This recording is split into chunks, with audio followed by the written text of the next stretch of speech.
At my grandfather's will reading, my cousins were handed the keys to a $53 million logistics empire, an 80-foot yacht, and a Manhattan penthouse. I was handed a single crumpled envelope. When they saw what was inside an economy class, one-way plane ticket to Italy, the entire boardroom erupted in cruel, mocking laughter. They thought I was being banished with nothing. They had no idea that the cheap piece of paper I was holding was the master key to a shadow empire and the exact weapon I would use to legally strip them of every single dime they thought they just inherited. My name is Naomi. I am 33 years old, and for the last 10 years I was the invisible workhorse of the Harrison family. Before I continue this story, let me know where you are watching from in the comments below. Hit like and subscribe if you have ever been the scapegoat in your family, only to realize your worth is far greater than they could ever understand. Trust me, you will want to hear how this unfolds. The air in the glass-walled conference room of the top-tier Manhattan law firm was suffocating. We were gathered to hear the final wishes of my grandfather Theodore. I sat at the far end of the long mahogany table, as far away from my cousin Bradley as possible.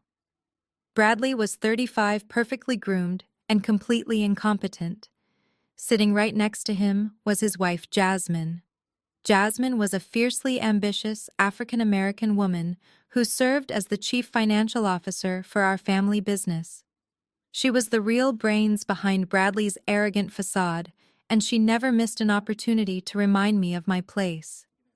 Across from them sat my other cousin, Sierra. Sierra was 28, an aspiring social media influencer whose only real talent was spending our grandfather's money on designer handbags. The lawyer cleared his throat and adjusted his glasses. He announced that Bradley was officially the sole heir to Harrison Logistics, inheriting the entire $53 million company. Bradley pumped his fist in the air while Jasmine smiled a cold, calculated smile that sent shivers down my spine. Next, the lawyer declared that the $15 million penthouse overlooking Central Park and the family yacht were left entirely to Sierra. Sierra actually squealed, clapping her manicured hands together. I sat quietly waiting for my name.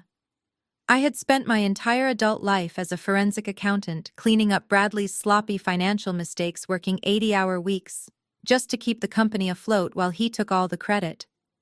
I expected at least a minor share of the business to acknowledge my loyalty. Finally, the lawyer reached the bottom of the stack of legal documents. He picked up a small manila envelope, looking slightly confused. "To my granddaughter Naomi," the lawyer read aloud. "I leave this envelope and everything it represents." He slid it across the polished wood table toward me. Before my fingers could even brush the paper, Sierra lunged forward and snatched it. "Let us see what the faithful servant gets," she mocked, ripping the flap open. She reached inside and pulled out a single boarding pass. Sierra burst into a fit of hysterical laughter. "Oh my God," she gasped, holding it up for Bradley and Jasmine to see. "It is a one-way economy ticket to Milan. Granddad really just told you to pack up and leave." Bradley leaned back in his expensive leather chair, chuckling loudly. "Well, I suppose you can finally take that vacation you have been begging for, Naomi." Jasmine did not laugh. Instead, her eyes narrowed with pure malice as she stared at me across the table. "A plane ticket is exactly what you deserve," she said, her voice dripping with venom. "You honestly thought you were going to get a piece of the pie, did you not? You thought playing the dutiful little accountant was going to make him love you more than his actual blood heirs. You were nothing but hired help, Naomi, and now your shift is over." My face burned with absolute humiliation. I could feel the pitying stares of the legal assistants standing in the corners of the room. I reached out and calmly took the ticket from Sierra's hand. My grandfather had always been a brilliant strategist.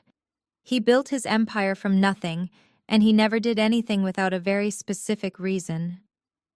As Bradley and Sierra continued to mock the cheap quality of the paper and joke about me flying coach, I kept my expression entirely blank. I refused to give them the satisfaction of seeing me break down and cry right in front of them. As the laughter in the room began to die down, Jasmine leaned forward.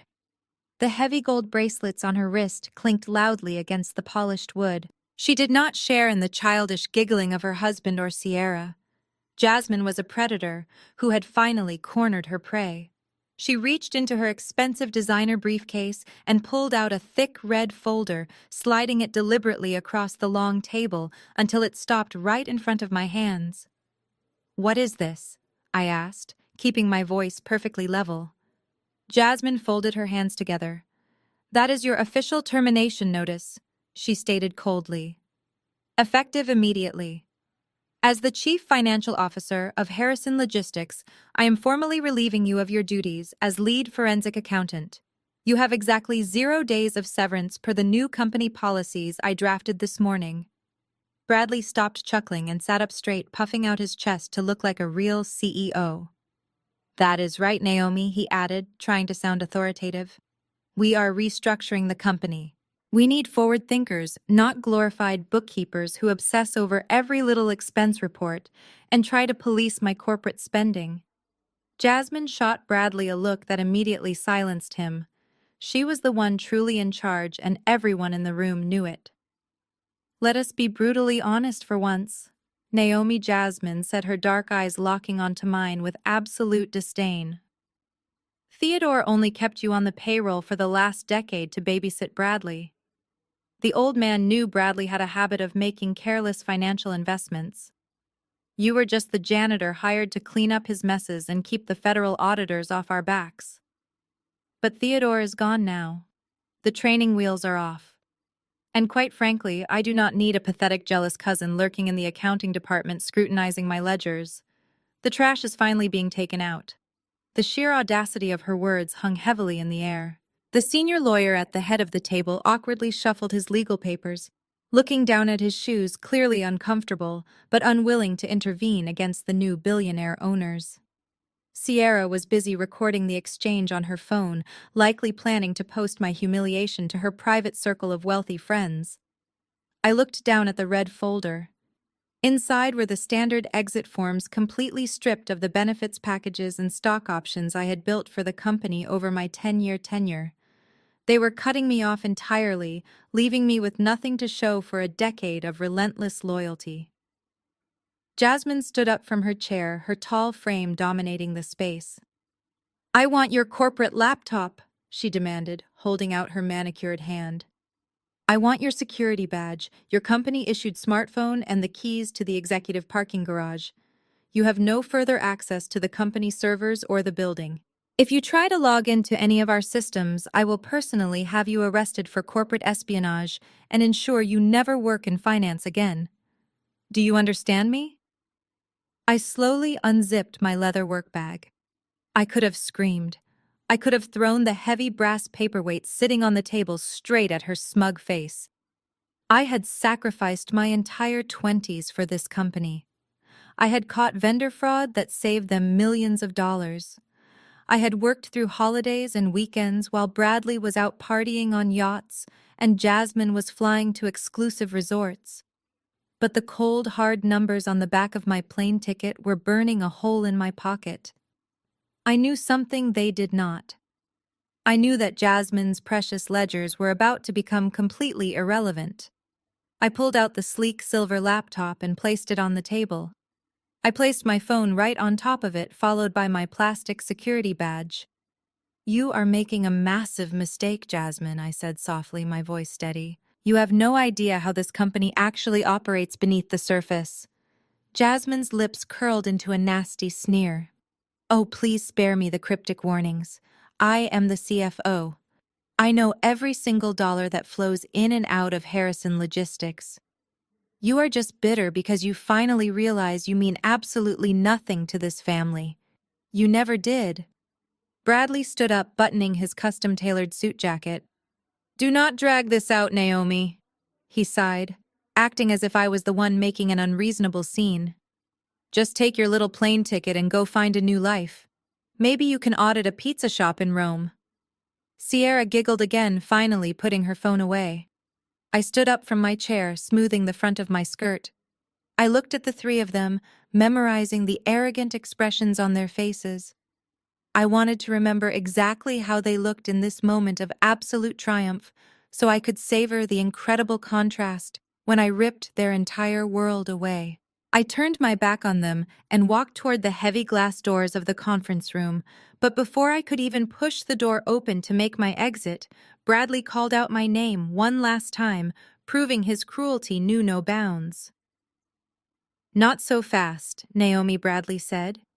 His voice echoed off the glass walls of the conference room, dripping with newfound arrogant authority. I stopped with my hand hovering just inches from the silver door handle. I slowly turned back around to face him. He was leaning against the edge of the mahogany table, holding his shiny new smartphone up for everyone to see. He tapped the screen a few times and placed it right in the center of the table. A loud dialing tone filled the room. He had put the phone on speaker. "Who are you calling?" I asked, keeping my face perfectly still. "Just tying up some loose ends." Bradley smirked. A polite professional voice came through the speaker. "Welcome to Platinum Corporate Banking. How can I help you today?"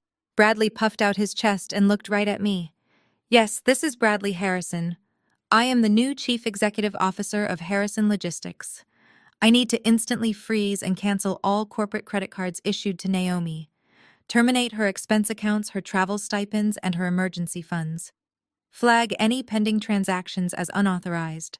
The banking representative confirmed the request immediately. My stomach tightened, but I refused to break eye contact with him. I had used that corporate card to pay for my daily commute, my groceries, and my work supplies for the last 10 years, exactly as my grandfather had instructed. In less than 60 seconds, Bradley had completely severed my financial lifeline. But he was not finished. Jasmine walked over and rested her hand affectionately on Bradley's shoulder. "Do not forget about the housing situation, darling," she whispered loudly enough for the entire room to hear. "We cannot have non-employees living in company-subsidized luxury apartments. It is a massive liability." Bradley nodded eagerly, acting as if this was brilliant corporate strategy instead of petty revenge. He tapped his phone again, dialing a new number. This time he called the property manager of the downtown high-rise where I had lived for the past 6 years. When the manager answered, Bradley's tone shifted from smug to demanding. "This is Bradley Harrison. I am calling regarding the lease on apartment 402. The tenant is no longer employed by our company. I am officially revoking her company-sponsored housing lease." The manager sounded hesitant. "Sir, standard protocol usually requires a 30-day notice for eviction." Bradley slammed his fist on the table. "I do not care about standard protocol. The lease is entirely in the name of Harrison Logistics. She is trespassing on corporate property as of this exact second. You are to deactivate her key fob immediately. I want security standing outside her door. She has exactly 2 hours to pack her personal belongings and vacate the premises. If she is still inside that building by 1 o'clock, call the police and have her physically removed." He ended the call and tossed the phone back into his pocket. He looked at me with a sickening smile of absolute satisfaction. "2 hours, Naomi," he repeated slowly, as if speaking to a child. "I suggest you start walking." Sierra clapped her hands together in delight, practically vibrating with excitement at my downfall. She grabbed her designer purse and strutted past me toward the door. "Bye, Naomi," Sierra chirped. "Make sure you do not miss your flight to Italy. I hear the economy seats get really cramped if you do not board early." Jasmine gave me one last look of sheer disgust. "You brought this entirely on yourself," she said coldly. "Never forget that." With that final insult, the three of them swept out of the conference room. They walked down the long, carpeted hallway of the law firm, laughing loudly together, as if they had just won the lottery. The senior lawyer quietly gathered his files, avoiding my gaze completely, and slipped out the side door. I was left standing completely alone in the silent room. I tightened my grip on the handle of my work bag. They wanted to see me shatter. They wanted me to beg and plead for my job, for my apartment, for a few scraps of the family fortune. But I simply took a deep breath, straightened my shoulders, and walked out of the office. When I reached the ground floor lobby of the towering glass skyscraper, the reality of my immediate situation set in. I stepped out onto the busy Manhattan sidewalk. The cold wind hit my face. I pulled out my personal phone to order a rideshare car to rush back to my apartment. A red error message popped up on the screen. My payment method was declined. I tried to hail a yellow cab, but then I remembered my personal bank account only had a few $100s in it, and all my cash was sitting in a safe inside the apartment I was currently locked out of. Because of Jasmine's strict accounting rules, my entire financial existence had been deliberately tangled up in the corporate accounts. They had left me stranded on the sidewalk without even enough money for a cab fare. I looked down at the cheap crumpled envelope in my hand. The one-way ticket to Milan. My cousins thought they had just buried me alive. They thought taking my apartment and my credit cards would destroy me. But as I walked down the street toward the nearest subway station, a fierce determination burned inside my chest. They had just given me 2 hours to leave my old life behind, and I was going to use every single second of it to prepare for a war they could never possibly win. I rushed back to my apartment, ignoring the building manager who stood nervously in the hallway with a heavy-set security guard. I did not give them the satisfaction of a reaction or a tearful goodbye. Leaving the apartment I had lived in for 6 years should have been devastating, but as I packed, I felt nothing but a cold sense of clarity. I grabbed a cheap canvas suitcase from the back of my closet and packed only the absolute essentials. I packed a few tailored business suits, my passport, and the secure backup drive I kept hidden inside a hollowed-out dictionary. That drive contained copies of every financial irregularity I had ever found in Jasmine's ledgers. I knew she would wipe the company servers the moment I was gone. By the time I carried my bag down the concrete stairwell to avoid the security detail waiting by the elevators, my 2 hours were exactly up.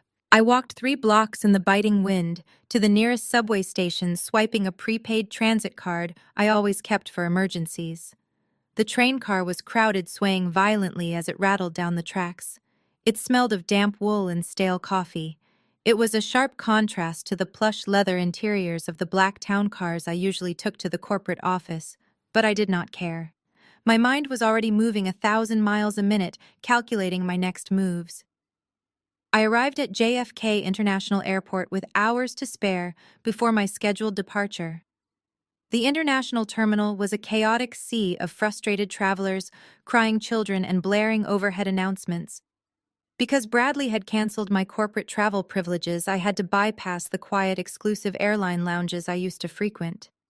Instead, I navigated my way to the miserable economy boarding area situated at the very end of the longest concourse. I found an empty seat on a hard, sticky plastic chair located right next to a flickering vending machine and a constantly opening automatic door. The noise around me was deafening. People were shouting into their phones and dragging heavy luggage over the tile floor.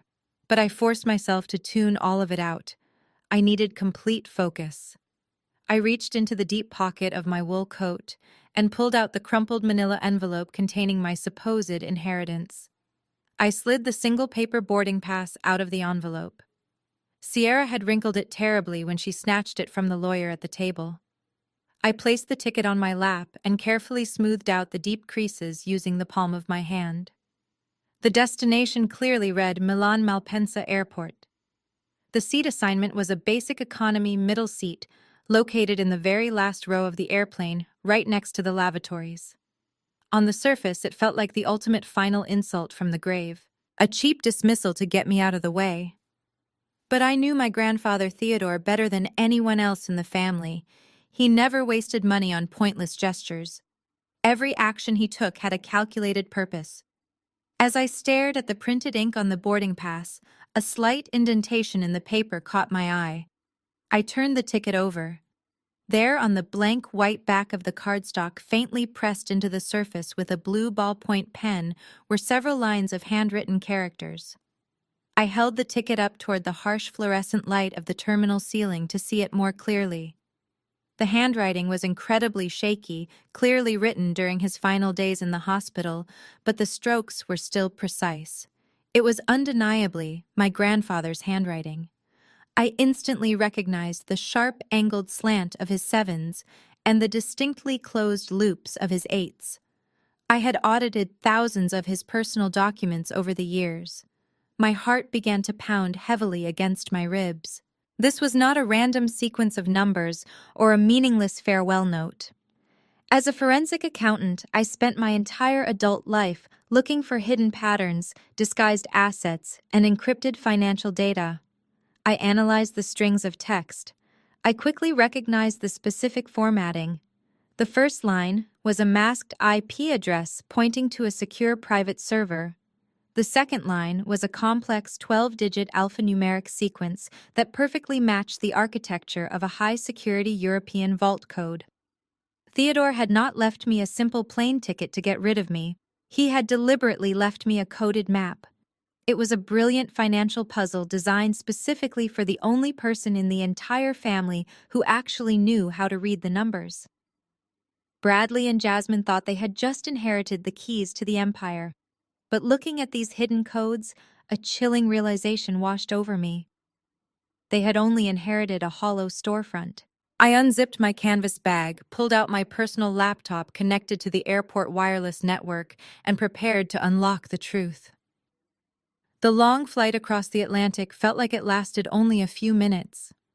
While the rest of the passengers in the cramped economy cabin slept or watched movies, I stared at my glowing laptop screen. I had used the onboard wireless network to carefully ping the secure IP address my grandfather had written on the ticket. Every layer of encryption I bypassed confirmed exactly what I suspected. The Harrison logistics empire Bradley thought he owned was nothing but a fragile shell.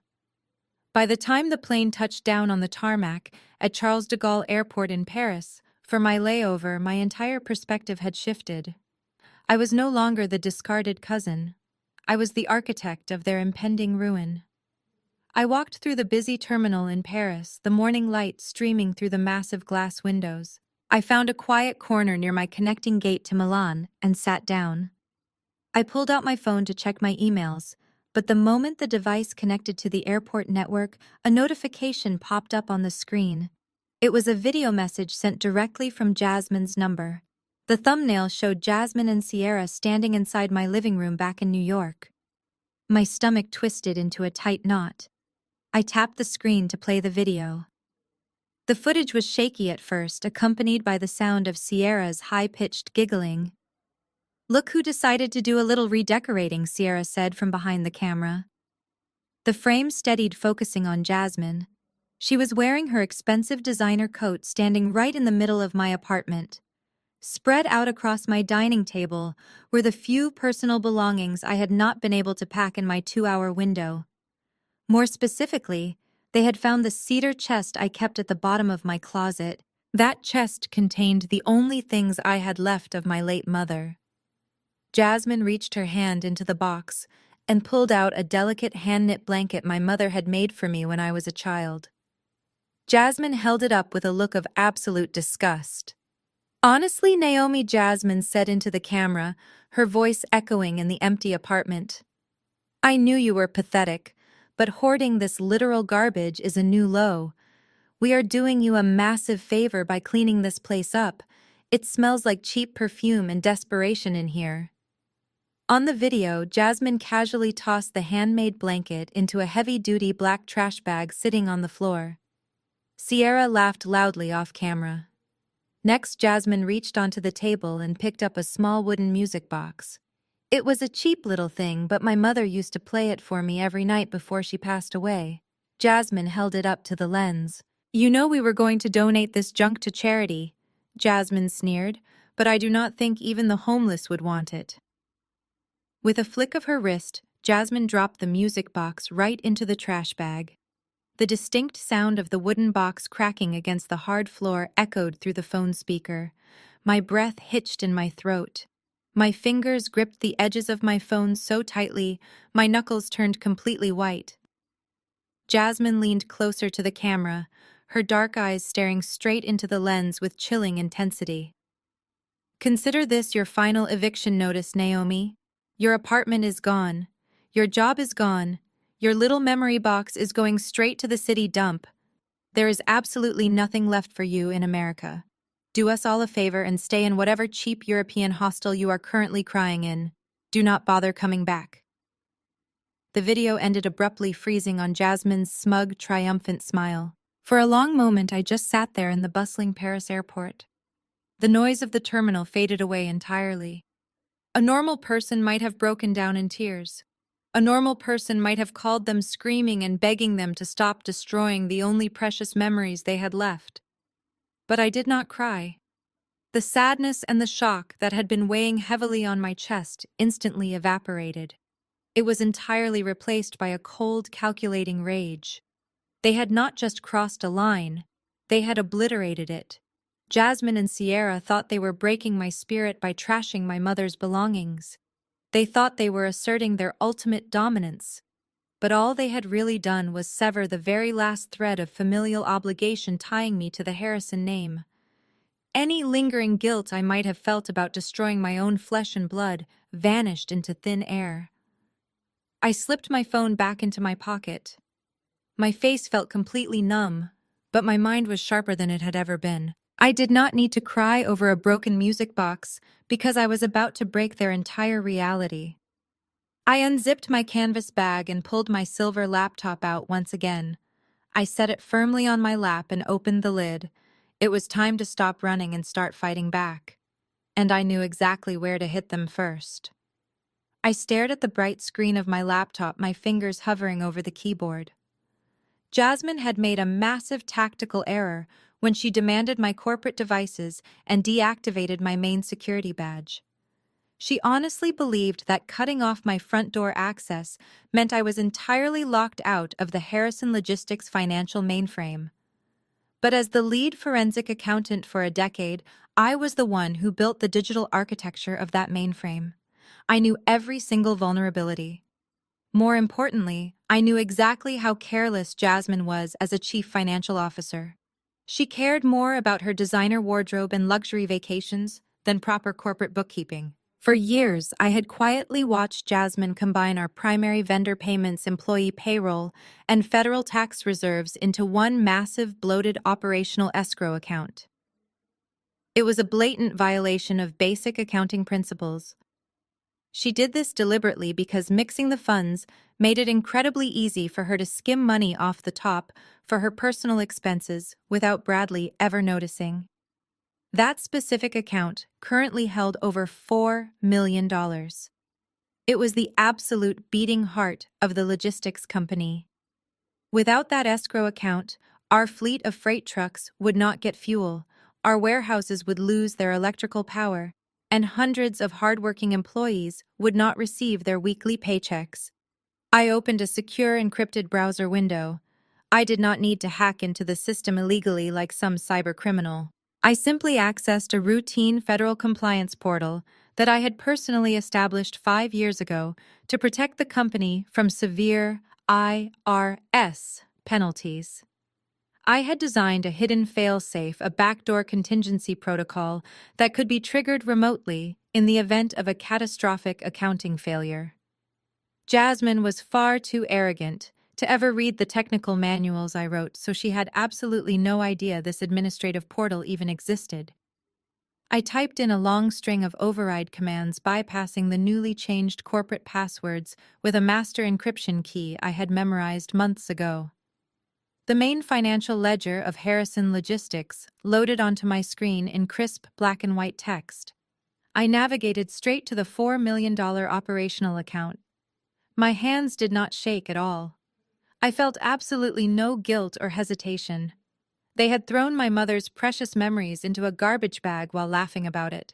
They had left me stranded on a cold New York sidewalk without a single dollar to my name. Now I was going to show them what losing everything actually felt like in real time. I selected a drop-down function labeled Tax Anomaly Protocol. By activating this specific protocol, the automated system would instantly flag the entire corporate account for suspected federal tax violations. I clicked the Execute button. A bright green confirmation bar flashed across my screen. It was done. The protocol immediately triggered an automated lock through our corporate banking partners. The $4 million were now completely frozen. This was a legally binding federal hold that could not be reversed by a simple phone call to customer service. It did not matter that Bradley was the new chief executive officer. It did not matter how loudly Jasmine yelled at the bank representatives. The only way Jasmine could legally unfreeze that money was to submit a comprehensive multi-year financial audit directly to the federal government. And I knew for an absolute fact that she would never dare to do that. A federal audit would immediately expose the millions of dollars she had been illegally embezzling from the family business. She was entirely trapped in a cage of her own making. I leaned back in my hard plastic chair and calmly closed my laptop. I slipped the device back into my canvas travel bag. Around me, the Paris airport was just beginning to wake up. Passengers were lining up at the nearby cafes ordering fresh croissants and hot espresso. Outside the massive glass windows, the morning sun was rising over the busy runway. I felt a profound sense of peace wash over me. I had just launched a devastating financial strike from 3,000 miles away, and my cousins had absolutely no idea what was about to hit them. In exactly 10 minutes, the East Coast banking servers would sync with the corporate office in New York. The automated payroll deposits were scheduled to process at exactly 9 o'clock in the morning. When the banking system tried to pull the funds, it would hit a solid brick wall. The vendor checks would bounce immediately. The company credit cards Bradley and Jasmine loved to use would instantly decline. The entire logistics empire that Bradley was so incredibly proud to inherit was about to grind to a violent, screeching halt. I stood up, grabbed the handle of my cheap suitcase, and walked confidently toward the boarding gate for my final flight to Milan. The real game had just begun. I handed my passport to the gate agent at the Charles de Gaulle terminal. The line for the flight to Milan was moving quickly. Just as the agent scanned my boarding pass, my cell phone began to vibrate violently inside my coat pocket. I glanced at the screen. The caller ID flashed Bradley's name. I almost let it go to voicemail, but I wanted to hear the exact sound of their crumbling empire. I stepped slightly out of the boarding line, brought the phone to my ear, and answered without saying a single word. "Naomi? What the hell did you do?" Bradley screamed. His voice was so loud and panicked that I had to pull the phone a few inches away from my ear. The background noise on his end was pure chaos. I could hear multiple office phones ringing non-stop and people shouting in the hallways. "Every single corporate card is declining," he yelled, his voice cracking with hysteria. "I just tried to pay for a client breakfast, and my platinum card was rejected in front of everyone." Then the fleet managers started calling me. "The fuel vendors are cutting us off. None of the freight trucks can leave the distribution centers because the fuel accounts are completely frozen. Our drivers are stranded at gas stations across the East Coast." I smiled, watching a flock of pigeons walk across the tarmac through the massive airport window. "That sounds like a serious management issue, Bradley," I replied calmly. "You are the chief executive officer now. You should probably handle that with your forward-thinking strategies." "Do not play games with me," he shrieked. The payroll deposits bounced. "Do you understand what that means? We have 300 union warehouse workers threatening to walk out on strike right this second if they do not get their money. We have millions of dollars in perishable goods sitting on loading docks that will rot by tomorrow morning. The entire supply chain is stopped. Fix this right now, or I swear I will ruin you." There was a sudden violent scuffle on the other end of the line. "Give me the phone," Jasmine's voice barked fiercely. She had clearly ripped the device right out of Bradley's trembling hands. "Listen to me, you pathetic little thief," Jasmine hissed, her usual composed facade entirely shattered. "I know exactly what you did. You hacked into the Harrison Logistics mainframe. You used your old security credentials to lock the operational escrow account. That is a federal crime, Naomi. It is corporate espionage and grand larceny." Jasmine was breathing heavily into the receiver. "I am calling the authorities right now. I am going to have them track your IP address. I will have you arrested the second you step off that plane in Europe. You are going to spend the rest of your miserable life rotting in a federal prison cell. I will make sure you never see the light of day again. Undo the freeze this instant, or I will destroy you." I let her finish her frantic rant. Her threats were completely empty, and we both knew it. I shifted my canvas bag to my other shoulder, feeling the weight of the secure backup drive pressing against my ribs. "I did not hack anything, Jasmine," I said, keeping my tone perfectly conversational, as if we were discussing the weather. "I simply initiated a standard compliance review. As the Chief Financial Officer, you should be fully aware of the federal tax anomaly protocols required for accounts holding over $3 million. But of course, you never actually read the compliance manuals, did you?" Jasmine stammered, caught completely off guard by the technical terminology. "What are you talking about?" she demanded, her voice losing its aggressive edge and slipping into genuine panic. "What tax protocol?" "I suggest you look closely at your own escrow accounts," I replied smoothly. "You spent years mixing vendor funds with payroll and tax reserves so you could siphon money for your designer bags and luxury vacations." The system finally caught the discrepancies. "I did not freeze the accounts, Jasmine.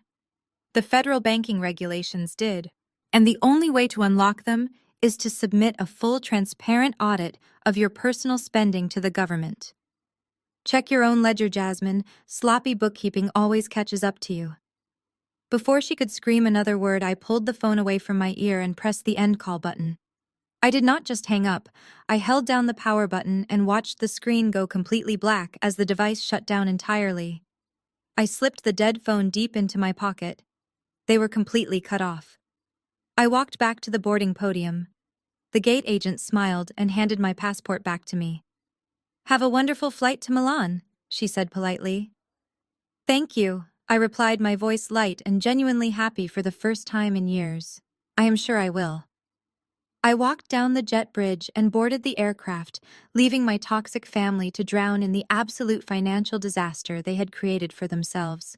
The flight from Paris to Milan was brief, but felt like stepping into an entirely new reality. When the plane finally touched down on the Italian runway, I did not feel the usual exhaustion of international travel.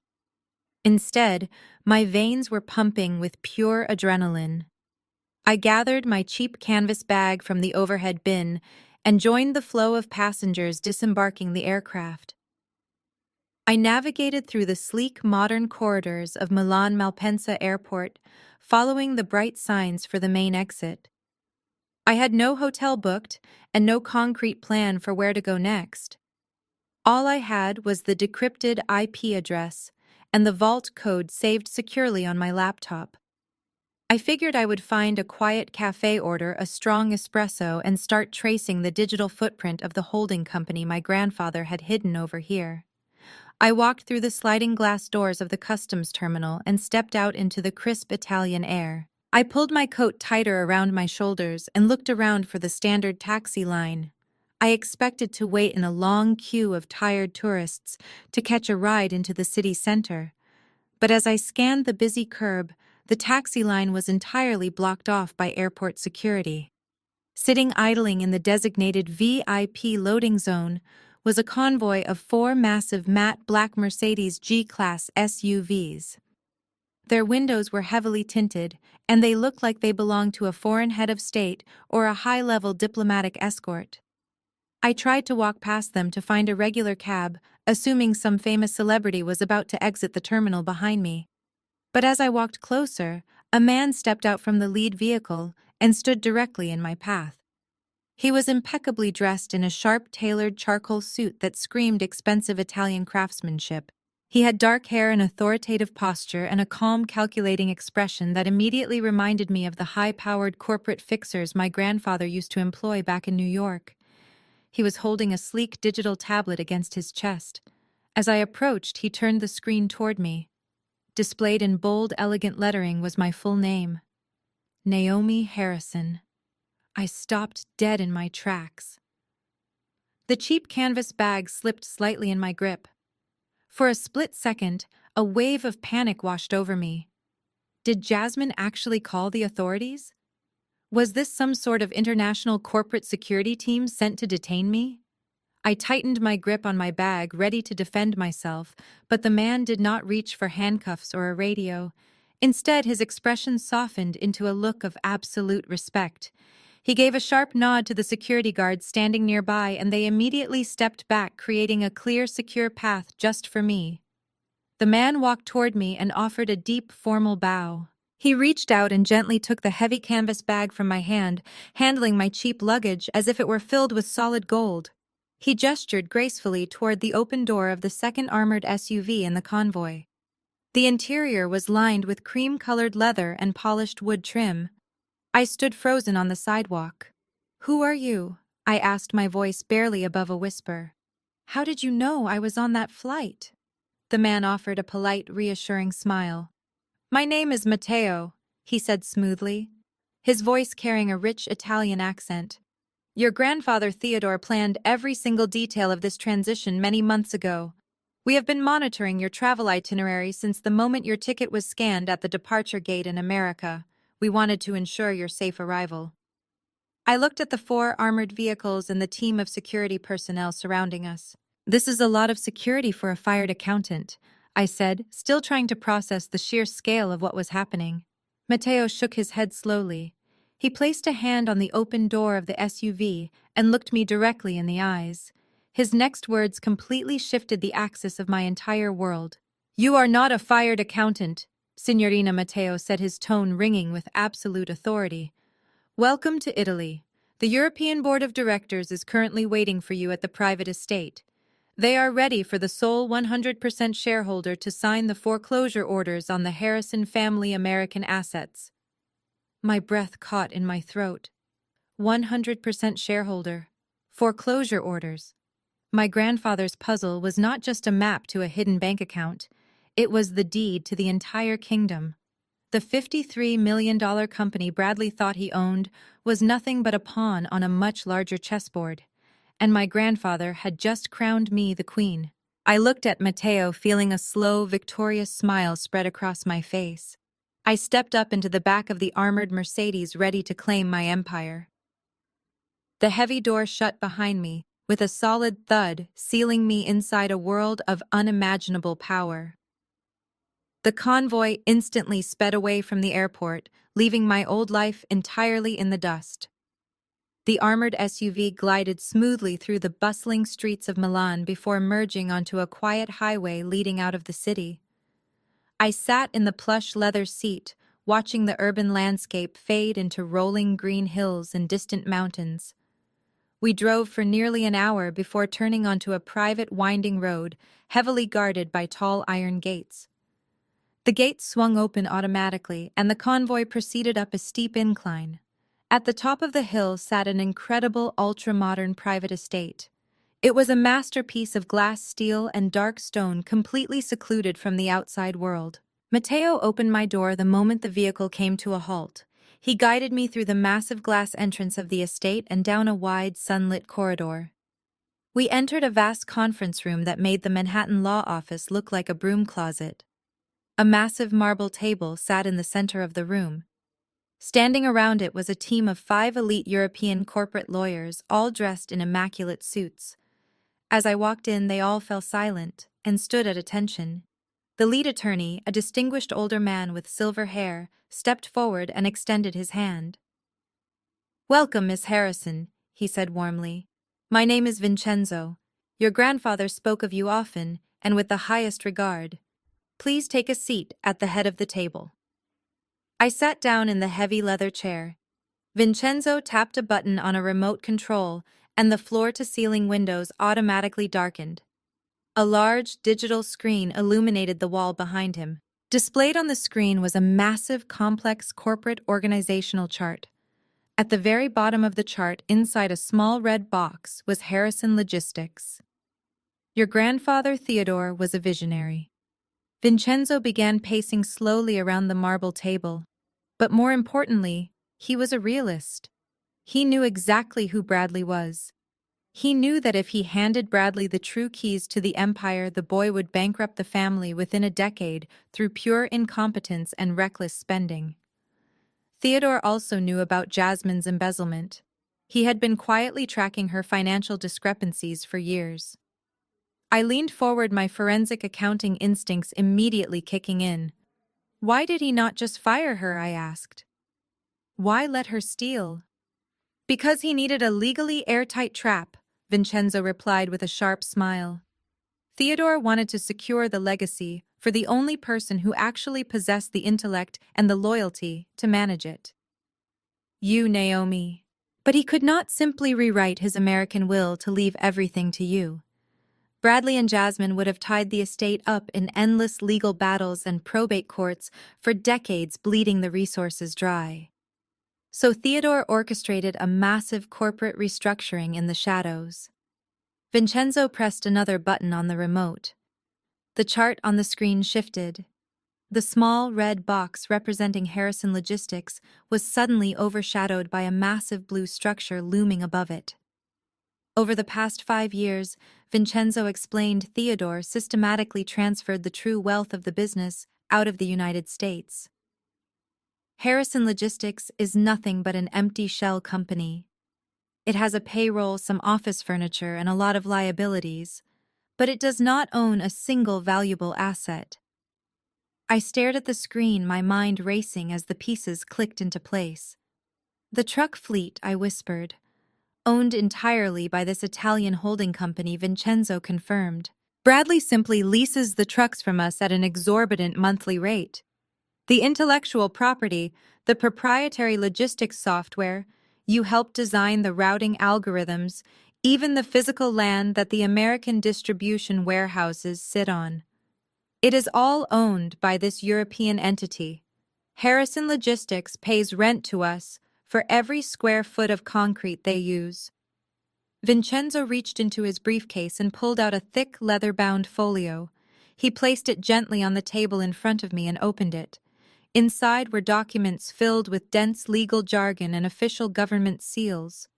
The sequence of numbers on the back of your plane ticket was an encrypted access key, Vincenzo said. It unlocked a secure digital vault containing the bearer bonds for the Italian holding company. By possessing that code, you legally activated the transfer of ownership. You are not a minority partner, Naomi.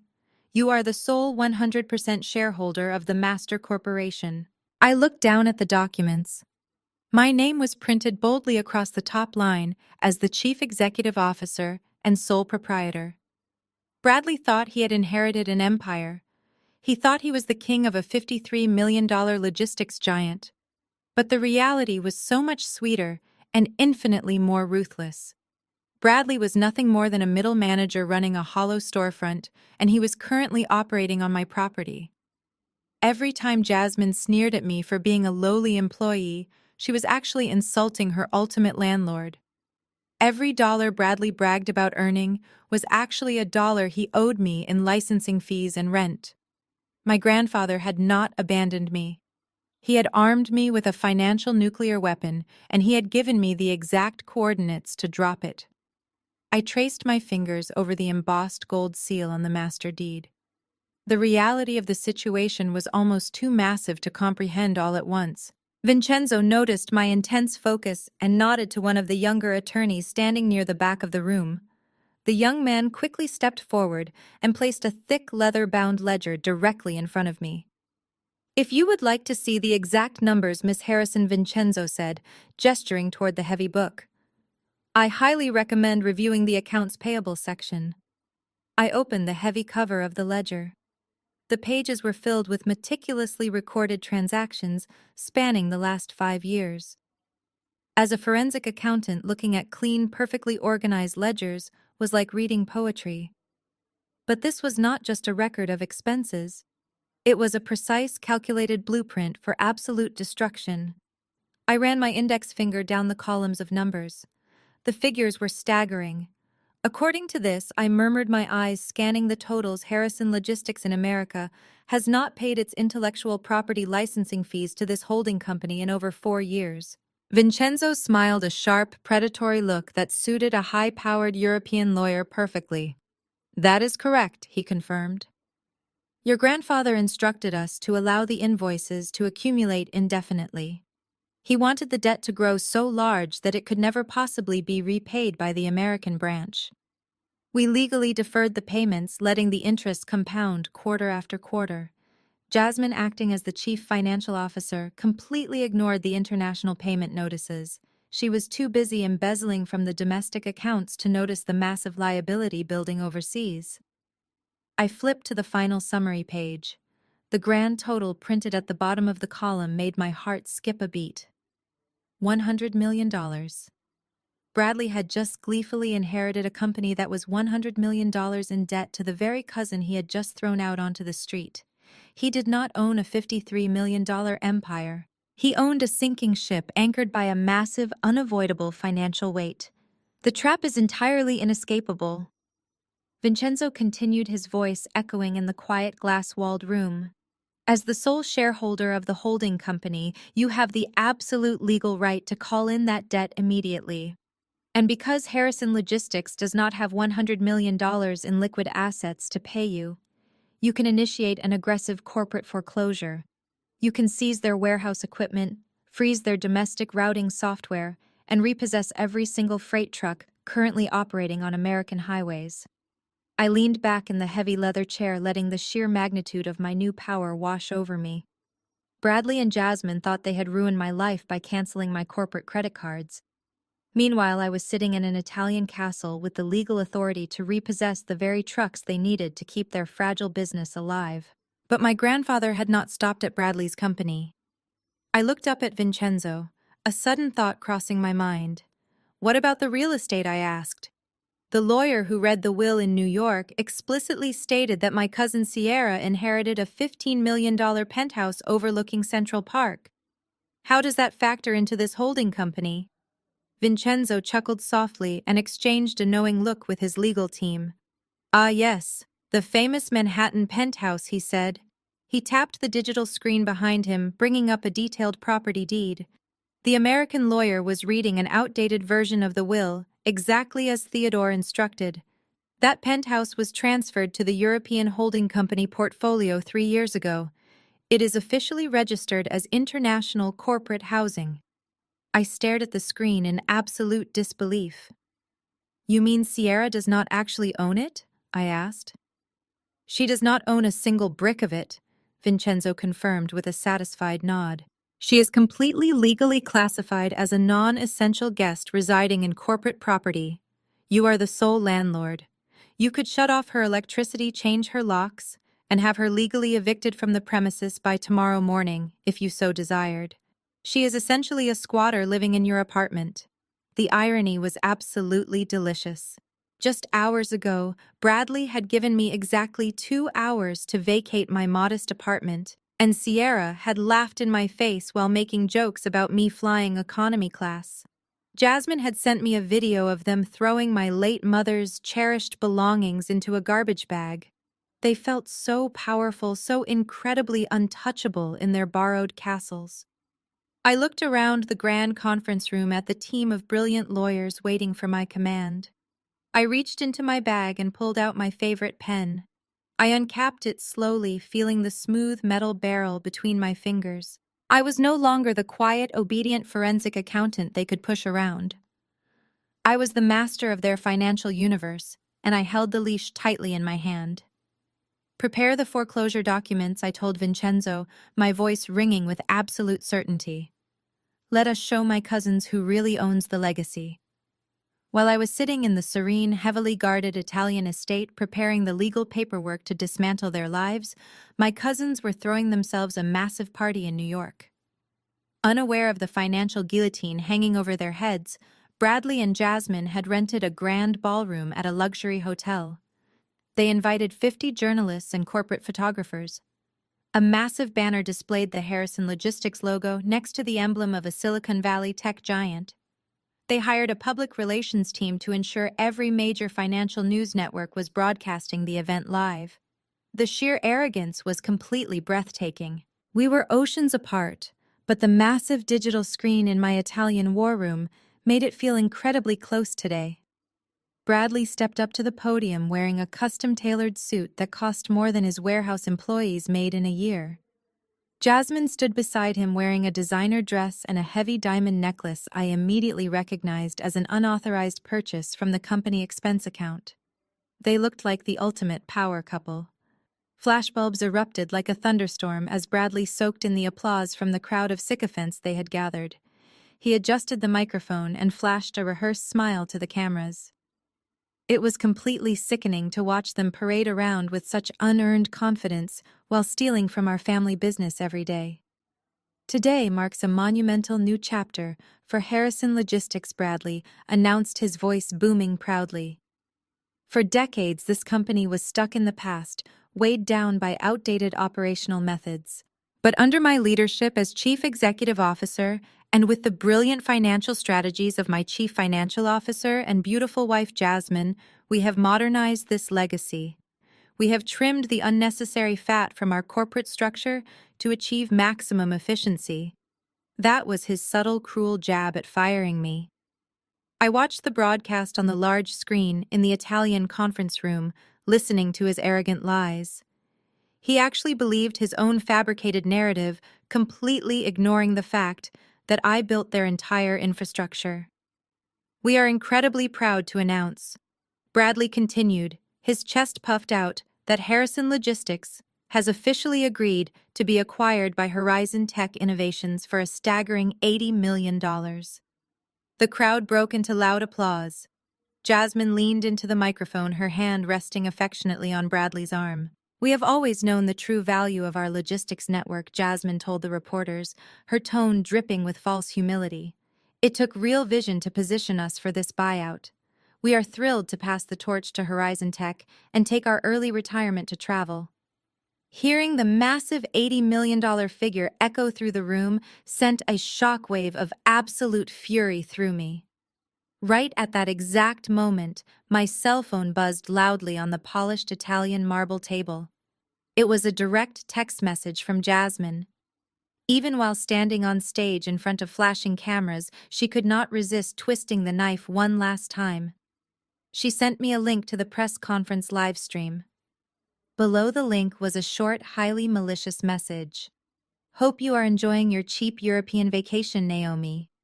We just sold the company for $80 million. Try not to choke on your pizza. Do not ever contact us again. It was the ultimate display of her vicious personality, needing to actively crush me while simultaneously celebrating her own massive, fraudulent financial victory. I did not reply back. I simply tapped the screen to keep the live stream playing. On the broadcast, representatives from Horizon Tech were walking onto the stage holding giant champagne bottles and crystal flutes. They were preparing to sign the massive ceremonial check right in front of the cameras. Bradley was shaking hands with the tech executives, grinning like he had conquered the world. Jasmine was posing for the photographers, completely oblivious to the fact that she was trying to sell $80 million worth of intellectual property she absolutely did not own. They were selling my property. I watched the tech executives hand over the oversized check, deeply pitying the terrible mistake they were making. I turned my gaze away from the screen and looked across the marble table at Vincenzo. The brilliant lead attorney was watching the broadcast with a look of pure professional disgust. They are attempting to sell your proprietary software and your leased trucks to a third party, Vincenzo stated flatly, adjusting his silver-framed glasses. That constitutes massive corporate fraud on an international scale. I picked up my pen again, feeling completely calm and incredibly powerful. They are trying to sell a house they do not own, I replied softly. Let us go introduce ourselves to the buyers. The time for hiding was over, and the legal execution had begun. Let us go introduce ourselves to the buyers. The time for hiding was over, and the legal execution had begun. I turned my attention back to my laptop on the marble table. Matteo quietly placed a delicate cup of hot espresso next to my hand. I took a slow sip, keeping my eyes locked on the large digital screen displaying the live stream of Bradley's ridiculous press conference. Vincenzo stood beside my chair and handed me a sleek black folder. Inside was the direct contact information for the Chief Legal Officer of Horizon Tech Innovations. These tech companies pride themselves on thorough due diligence, Vincenzo said softly. But Jasmine deliberately provided them with falsified domestic ledgers to hide our European holding structure. The moment their legal team sees the actual patent registrations, they are going to panic. I opened a new email draft. I did not need to write a long emotional message. I let the cold, hard facts do the talking. I addressed the email directly to the executive board of Horizon Tech. I typed out a clear, legally binding notification stating that Harrison Logistics was currently operating under a revoked licensing agreement. I informed them that the proprietary routing software, the physical distribution centers, and the entire fleet of freight trucks they were attempting to purchase for $80 million were not owned by Bradley or Jasmine. I made it absolutely clear that any attempt to finalize the acquisition would result in an immediate international lawsuit for the purchase of stolen intellectual property. It was a devastating corporate torpedo aimed directly at the hull of their sinking ship. But an email alone was not enough. I needed to provide undeniable proof. I clicked the attachment icon and began uploading the heavy artillery Vincenzo and his team had prepared. First, I attached the master corporate deed, proving I was the sole shareholder of the European holding company. Next, I attached the original patent certificates for the logistics software, all registered under the Italian entity. Then came the crushing blow. I attached the official cease and desist order legally barring Harrison Logistics from selling, transferring, or modifying any assets without my explicit written consent. The files finished uploading. The email was fully locked and loaded. I looked up at the screen. The press conference in New York was reaching its grand finale. Bradley was standing center stage, completely oblivious to the massive storm gathering right above his head. A hotel staff member handed him a massive gold-wrapped bottle of expensive champagne. Jasmine stood right next to him, holding two crystal flutes, her face glowing with the smug satisfaction of a woman who thought she had successfully pulled off the greatest heist in family history. "Thank you all for coming to witness this historic moment," Bradley shouted into the microphone, his face flushed with excitement. "To the future of logistics, and to a very early, very wealthy retirement for myself and my beautiful wife." The crowd of reporters and sycophants began to cheer. Bradley gripped the cork of the champagne bottle. He looked directly into the main television camera, giving the world his best, arrogant smile. I stared right back at him through the screen from 3,000 miles away. He had given me exactly 2 hours to pack up my entire life and vacate my apartment. He had canceled my credit cards and left me stranded on the sidewalk. He had allowed his wife to throw my dead mother's memories into a garbage bag. He thought I was sitting in a cheap hostel somewhere crying over my lost job. He had absolutely no idea that my finger was hovering right over the enter key on my laptop. Bradley started a loud countdown for the cameras.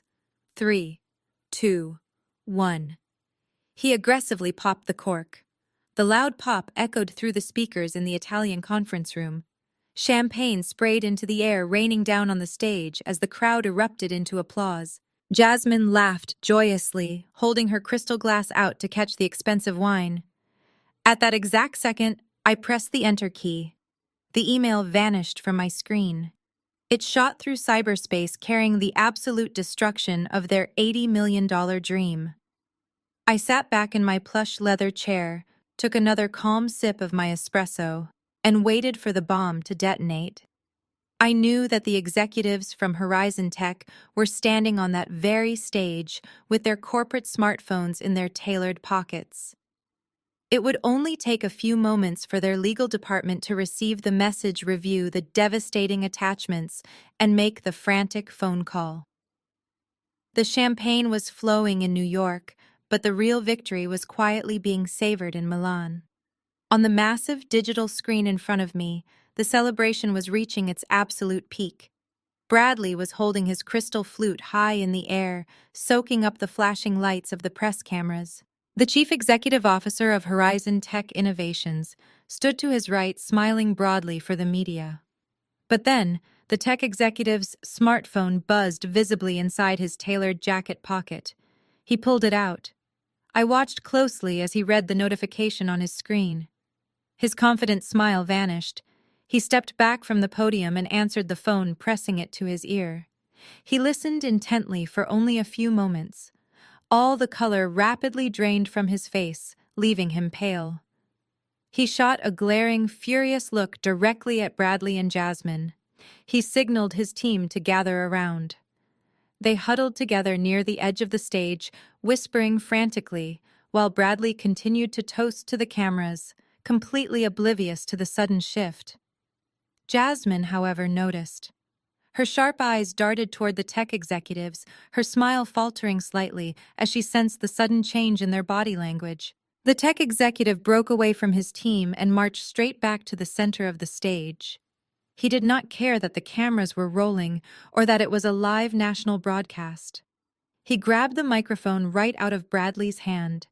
The sudden feedback from the speakers caused a loud, piercing screech to echo through the ballroom, immediately silencing the cheering crowd. The journalists lowered their cameras, sensing a major story. Bradley looked completely bewildered. He held out his hands and tried to laugh. "What is going on here?" Bradley asked, his voice echoing through the room. "We are in the middle of a celebration. There is absolutely nothing to celebrate." The tech executive announced, his voice cold and booming through the microphone. "Horizon Tech Innovations is officially terminating this acquisition effective immediately." A collective gasp swept through the crowded ballroom. Journalists raised their cameras again. Bradley froze completely, his jaw dropping open. Jasmine lunged forward, her eyes wide with panic. "What are you talking about?" Jasmine demanded, but the microphone caught every word. "We just signed the preliminary agreements. You cannot just walk away." The tech executive turned to face her, his expression filled with absolute disgust. "Our legal department just received undeniable proof that Harrison Logistics does not actually own the intellectual property, the software, or even the physical trucks you are attempting to sell us.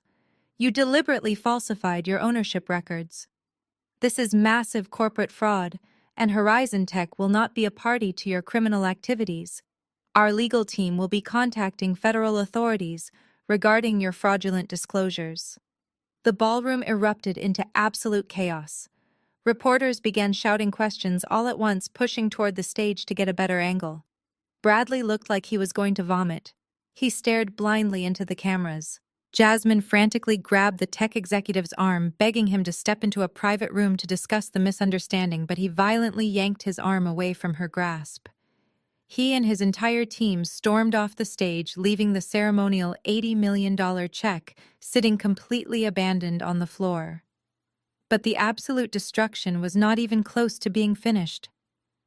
As the tech executives exited, a tall man wearing a plain gray suit smoothly pushed his way through the chaotic crowd of journalists. He did not carry a camera or a microphone. He stepped right up to the edge of the stage, calmly pulled a thick manila envelope from his briefcase, and held it out directly toward Jasmine. "Are you Jasmine Harrison?" the man asked loudly, projecting his voice over the frantic shouting of the reporters. Jasmine looked down at him, her chest heaving with panic. "Yes," she snapped aggressively. "Who are you and what do you want?"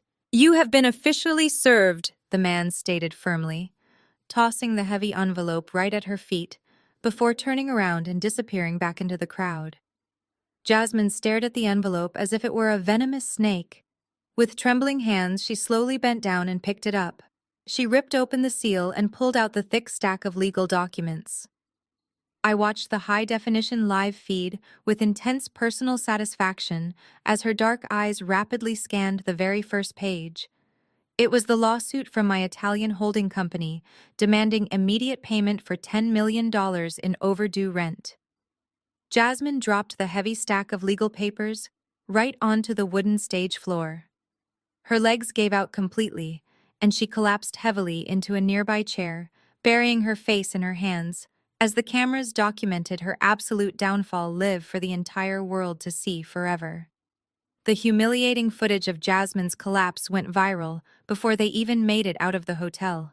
Security had to physically escort her and Bradley through the mob of screaming reporters who were aggressively demanding answers about the fraud allegations. They fled the venue in a tinted black town car, racing back to the Harrison Logistics corporate office in total silence. The moment they stepped off the private elevator and entered the executive suite, the illusion of their billionaire lifestyle shattered entirely. The phones at the reception desk were ringing incessantly. Panicked employees were running down the hallways, holding bounced payroll checks demanding immediate answers from upper management. Jasmine ignored all of them. She stormed straight into her massive corner office, slammed the heavy oak door shut behind Bradley, and threw the thick stack of Italian legal documents onto her glass desk. Her hands were shaking violently as she began flipping through the crisp pages. As the chief financial officer, she knew exactly how to read corporate litigation, but the words printed on these pages seemed to completely defy reality. "This makes absolutely no sense," Jasmine muttered frantically, her perfectly manicured nails tapping rapidly against the glass surface. "This lawsuit claims that Harrison Logistics does not actually own any of our regional distribution centers. It says we are simply leasing the warehouses, the trucks, and the routing software from a foreign entity." Bradley paced back and forth across the expensive Persian rug, pulling nervously at his silk tie. "What foreign entity?" he demanded, his voice high-pitched and tight with panic. "My grandfather left this entire logistics company to me." The lawyer read the will right there in the boardroom. "I am the sole owner."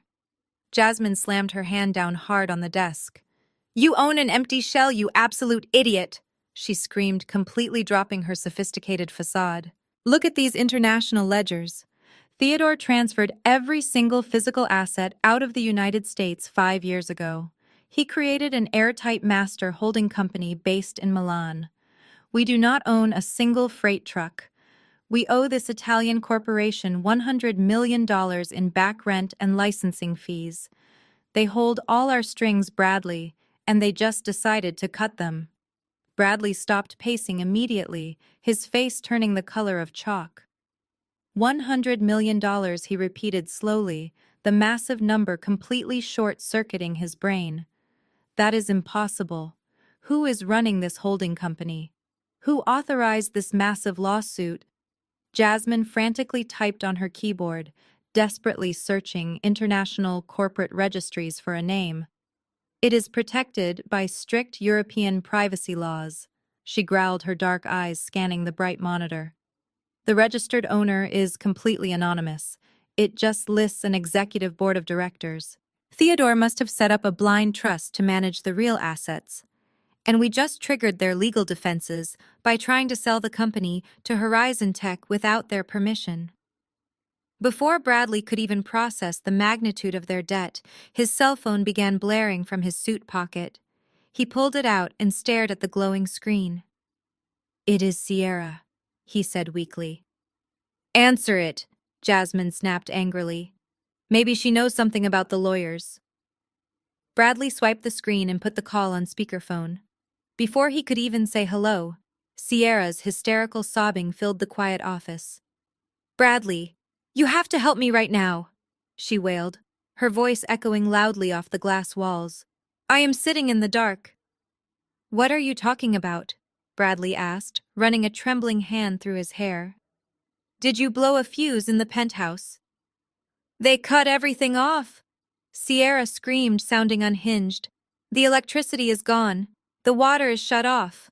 I tried to call the building management to yell at them, but the manager came up here with 2 armed security guards.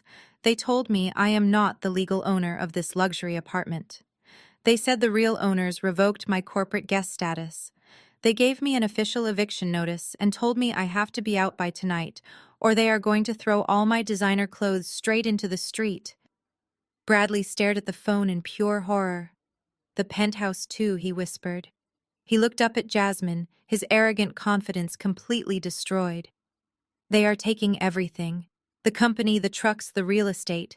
They are systematically dismantling our entire lives." Sierra's crying continued through the speaker, begging Bradley to send her money for a luxury hotel suite, but Jasmine reached over and aggressively ended the call. She stood up from her desk, her dark eyes wide with a terrifying mixture of fear and absolute desperation. "We cannot fight this in an American court," Jasmine stated, her voice trembling slightly. "This anonymous Italian board of directors holds the master deeds. If they proceed with the foreclosure, we are going to federal prison for fraud. We need to find out exactly who is running this holding company. We are flying to Milan tonight. We have to beg them to drop this lawsuit." Jasmine wasted no time.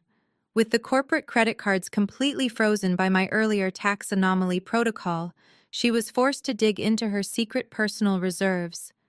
She pulled out a sleek, black titanium card that was directly linked to one of her hidden offshore accounts, the very same accounts she had been using to hide her embezzled funds. She booked 2 first-class tickets on the next available red-eye flight out of John F. Kennedy International Airport directly to Milan. They packed in a frantic rush, throwing designer clothes into their expensive leather suitcases without a second thought. The drive to the airport was completely silent. The heavy tension inside the town car was suffocating. Bradley stared out the window into the dark New York night, nervously biting his nails. Jasmine aggressively typed on her phone, desperately trying to find any public records or names associated with the Italian holding company. But my grandfather's European lawyers had built an impenetrable digital fortress. She found absolutely nothing. Once they boarded the massive transatlantic jet, they settled into their private first-class pods. Usually a flight like this would be an excuse for them to drink expensive champagne and post arrogant pictures on social media to show off their elite status. Tonight, however, the luxurious surroundings offered absolutely no comfort. As soon as the plane reached cruising altitude and the seatbelt signs turned off, the fragile alliance between the two villains finally began to crack under the massive pressure. Jasmine ordered a double vodka on the rocks from the flight attendant and slammed it down on her tray table. "This is entirely your fault, Bradley," she hissed, leaning across the wide aisle so the other wealthy passengers would not hear her. "You told me Theodore adored you. You told me you had the old man wrapped around your little finger. How could you not know he was hiding a $100 million European master corporation behind our backs?" Bradley glared at her, his face flushing red with sudden anger. "Do not try to pin this on me, Jasmine," he snapped back, his voice rising in panic. "I am not the one who spent the last 4 years ignoring international invoices. I am not the one who skimmed millions of dollars out of the operational escrow accounts to buy diamond necklaces and luxury cars. You are the chief financial officer. You are supposed to be managing the legal ledgers and protecting us from liabilities like this." Jasmine scoffed loudly, rolling her dark eyes. "I was managing the ledgers perfectly fine until some anonymous Italian board decided to launch a surprise financial attack. And let us be brutally honest, Bradley. Theodore set this trap specifically because he knew you were completely incompetent. He knew you would run Harrison Logistics straight into the ground if he gave you the actual assets. You were nothing but a convenient puppet for him to maintain the public face of the business while the real adults handled the money overseas." Bradley's jaw tightened. He gripped the armrests of his plush leather seat so hard his knuckles turned white. "If we go down for corporate fraud, you are going down right beside me," he threatened in a low, trembling voice. "You signed those falsified ownership documents for Horizon Tech today. Your signature is on the federal financial disclosures. We are in this together whether you like it or not." Jasmine leaned back in her seat, rubbing her temples. The terrifying reality of federal prison was looming heavily over both of them. "Arguing is not going to save us from an international corporate lawsuit," she said coldly, shifting back into her calculated survival mode. "We have to focus entirely on the Italian chief executive officer. Whoever is running this holding company clearly wants money. They let the debt accumulate to $100 million for a specific reason. They are trying to squeeze us out of the American market." "So what exactly is your brilliant plan?" Bradley asked, looking completely defeated. "We do not have $100 million to give them. We offer them a permanent partnership." Jasmine explained, her mind working frantically to spin a new web of lies. "We tell them the tech buyout was just a preliminary discussion. We offer them a massive percentage of the domestic profits moving forward. We bribe them, we beg them, we do whatever it takes to stop that foreclosure order. I will personally negotiate with the board. I just need to get in a room with them face to face." Bradley nodded slowly, desperate for any shred of hope to cling to. They spent the rest of the long flight in miserable, anxious silence. They honestly believed they could simply charm or bribe their way out of this massive trap, relying on the same arrogant tactics that had always worked for them in America. They had absolutely no idea that the brilliant Italian chief executive officer they were planning to manipulate was the exact same cousin they had just left stranded on a New York sidewalk without cab fare. They were flying straight into the jaws of the lion, completely blind to the terrifying reality waiting for them in Milan. The morning sun was just beginning to hit the historic architecture of Milan when Bradley and Jasmine finally arrived at the Grand Hotel Milano. They were utterly exhausted from the transatlantic flight and running entirely on caffeine and sheer panic. Despite their desperate financial situation and frozen corporate accounts, Jasmine had insisted on booking the most expensive luxury hotel in the city, using her hidden offshore funds to project an image of untouchable wealth. They firmly believed that if they looked like billionaires, the anonymous Italian board of directors would treat them as equals. A uniformed bellhop rushed forward to take their designer luggage, but Jasmine snatched her bag away, her nerves completely frayed. She marched through the towering revolving doors and stepped into the breathtaking marble lobby of the five-star hotel. The space was absolutely enormous, featuring massive crystal chandeliers, polished gold fixtures, and plush velvet seating areas designed specifically for the global elite. I was already sitting in one of those plush velvet chairs. I had arrived at the hotel 15 minutes earlier to meet Matteo for a morning briefing before the official meeting with my cousins took place. I was wearing a sleek, tailored dark suit that Vincenzo had arranged for me. It was understated but incredibly expensive, the kind of quiet luxury that screams ultimate power only to those who truly understand it. I was sipping a glass of sparkling water, calmly reviewing a digital tablet filled with the final foreclosure documents. I did not look up when the revolving doors spun, but I heard the familiar sharp clicking of Jasmine's signature designer heels echoing aggressively across the marble floor. Bradley was trailing slightly behind her, frantically checking his expensive watch and scanning the massive lobby. "We need to find the concierge and let the Italian representatives know we have arrived," Bradley said, his voice tight with undeniable anxiety. "They promised to send an emissary down to escort us to the executive boardroom. We cannot afford to be late for this meeting, Jasmine. Our entire company is literally hanging by a thread." Jasmine stopped dead in her tracks. Her dark eyes had just locked onto me sitting quietly across the lobby. For a fraction of a second, she looked genuinely confused to see me there.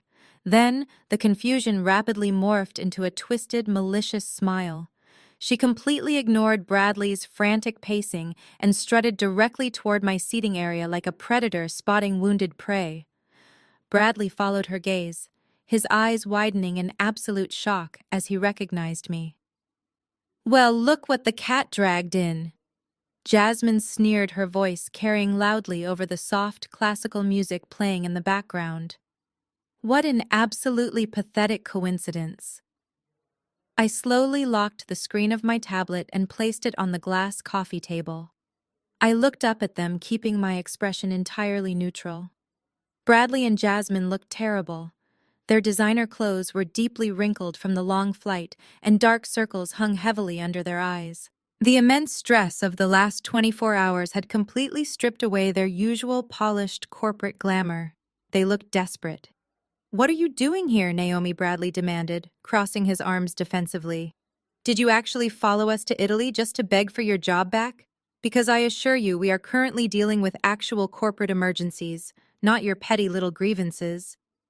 Jasmine let out a sharp, mocking laugh that echoed in the cavernous space. "Look at her, Bradley. She is sitting alone in a five-star hotel lobby with no luggage and a cheap haircut. She obviously cannot afford to rent a room here. You are either trying to scam the front desk into giving you a job as a maid, or you are waiting around for a wealthy older man to buy your company for the evening." Jasmine leaned down closer to me, her expensive perfume smelling suffocatingly sweet and aggressive. "Are you working as a high-end escort now, Naomi? Is that how far the mighty forensic accountant has fallen in just one day?" Several wealthy hotel guests sitting nearby turned their heads to watch the commotion. Jasmine thrived on public scenes, using the attention to fuel her own narcissistic ego and mask her deep insecurities. She forcefully opened her leather handbag and dug inside. It is honestly embarrassing to see someone with the Harrison family name loitering in a place like this. Jasmine continued, her voice dripping with pure venom. You look malnourished and completely desperate. Since Theodore is not around to hand you charity anymore, I suppose I will have to do it. Just promise me you will leave this hotel immediately. We have a highly confidential meeting with the European Board of Directors today, and we cannot have our fired, destitute cousin wandering around the lobby, making us look like fools in front of billionaires. Jasmine pulled a crisp $100 bill from her designer wallet. She did not hand it to me. Instead, she deliberately held it out over the glass coffee table and let it go. The green bill fluttered in the air for a humiliating moment before landing right next to my digital tablet.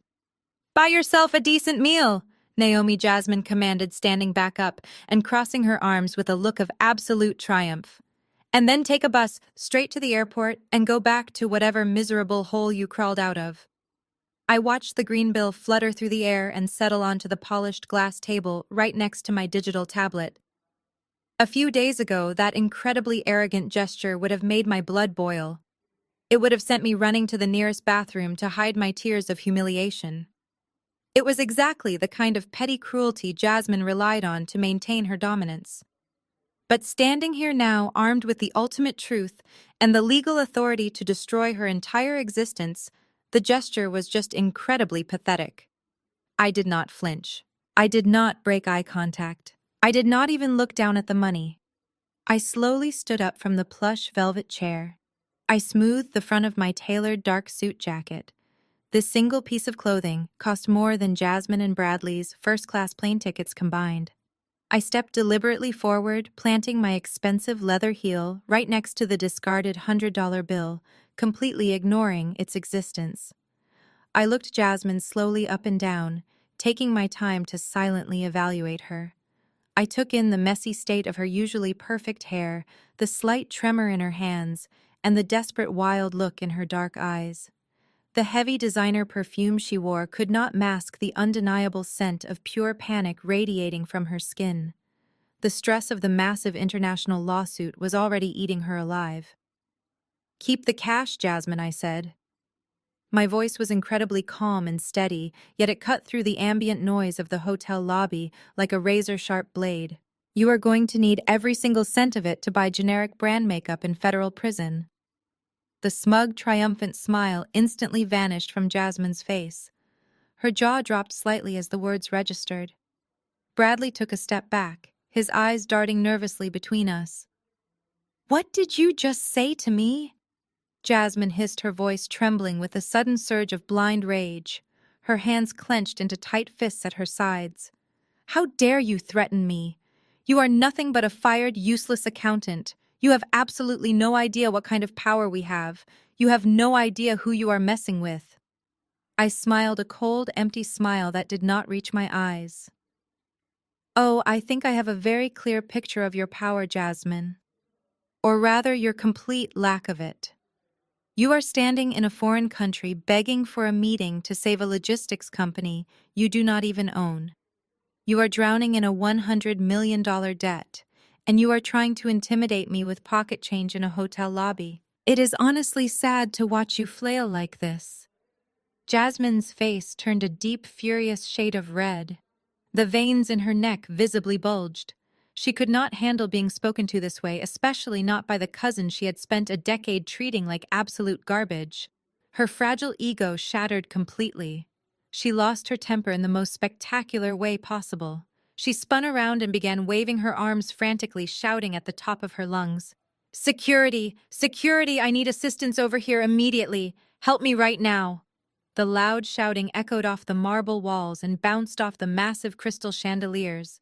Several wealthy guests stood up from their seating areas, looking completely alarmed by the sudden violent outburst. Two tall, broad-shouldered hotel security guards wearing crisp dark suits immediately rushed over to our section of the lobby. They looked stern and ready to handle a physical altercation. Jasmine pointed a shaking finger directly at my chest. This woman is harassing us, Jasmine screamed at the guards, her voice shrill and echoing loudly across the grand room. She is a vagrant. She does not belong in this luxury hotel. She is stalking my husband and me, and she just threatened my life. I demand that you physically remove her from the premises right this second. Throw her out into the street where she belongs." Bradley stepped forward, trying to look authoritative, though he was visibly sweating through his wrinkled shirt. "Yes, please escort her out immediately," Bradley added, trying to lower his voice to sound professional for the gathering crowd. "She is a disgruntled former employee who followed us here. We have a highly confidential meeting with the European Board of Directors of a major holding company in exactly 10 minutes. We cannot have this deranged woman causing a scene and ruining our multi-million-dollar business negotiations." The two security guards looked at me. I was standing perfectly still, my posture completely relaxed. I did not raise my voice or try to argue with them. I simply held my ground, knowing exactly who was in charge of this entire situation. The contrast between my calm professional demeanor and Jasmine's frantic screaming meltdown was incredibly stark. The head security guard looked slightly confused by my expensive attire, clearly hesitating to grab someone who looked like a high-powered corporate executive. "What are you waiting for?" Jasmine shrieked, slamming her flat hand down hard on the back of the velvet chair. "I am a VIP guest. I am paying for the most expensive suite in this entire building. Do your jobs and throw this trash out the front doors before I have both of you fired." The guards exchanged a tense look and took a step toward me. "Ma'am, I am going to have to ask you to leave the lobby," the taller guard said politely but firmly, reaching a hand out toward my arm.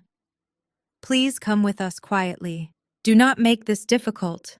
I did not move a single muscle. I just kept my eyes locked on Jasmine's furious, desperate face.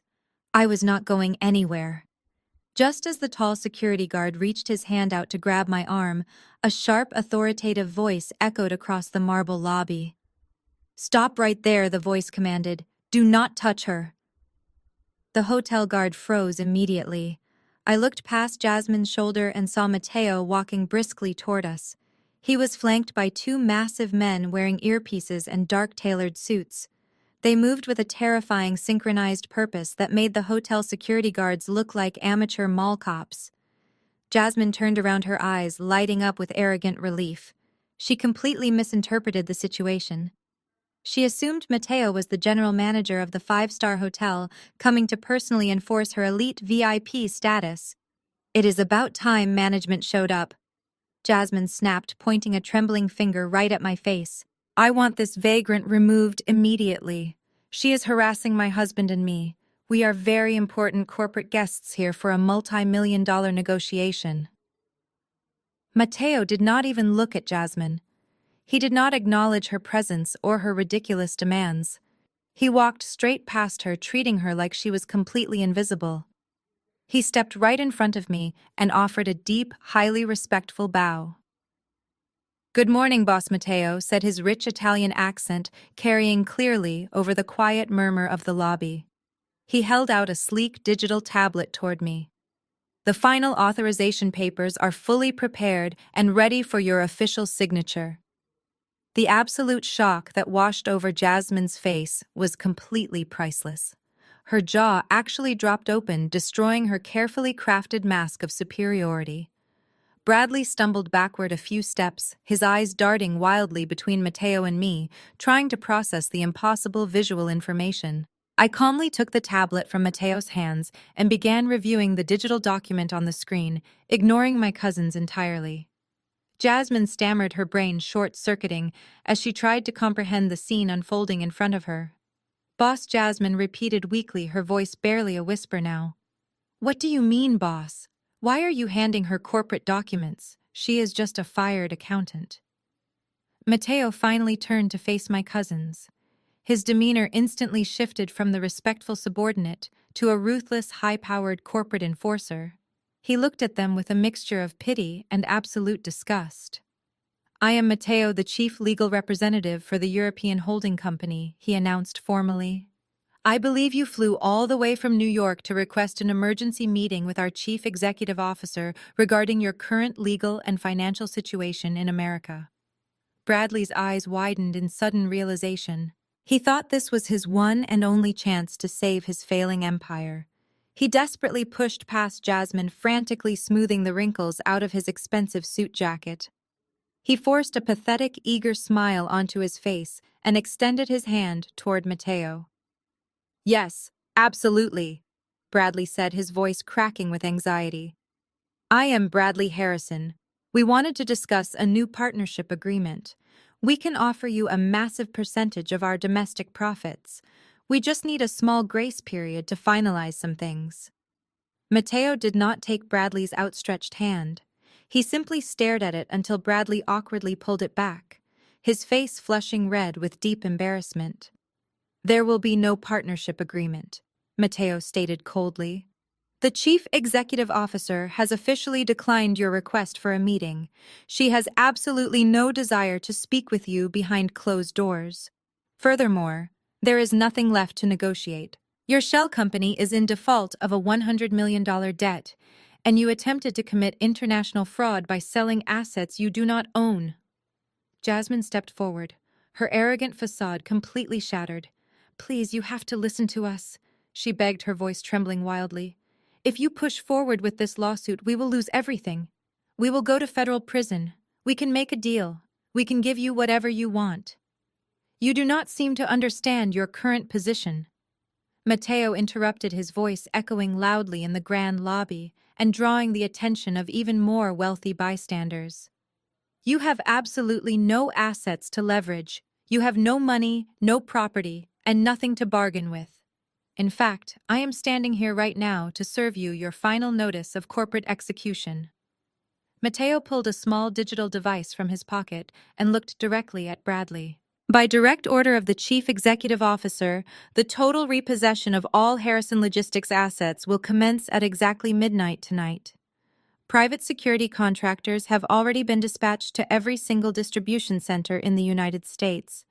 They will seize every freight truck, lock the warehouse gates, and permanently shut down your routing software. Your company will officially cease to exist in less than 18 hours. Bradley let out a strangled, pathetic gasp. All the remaining color drained entirely from his face, leaving his skin a sickly pale gray. His knees buckled violently underneath him.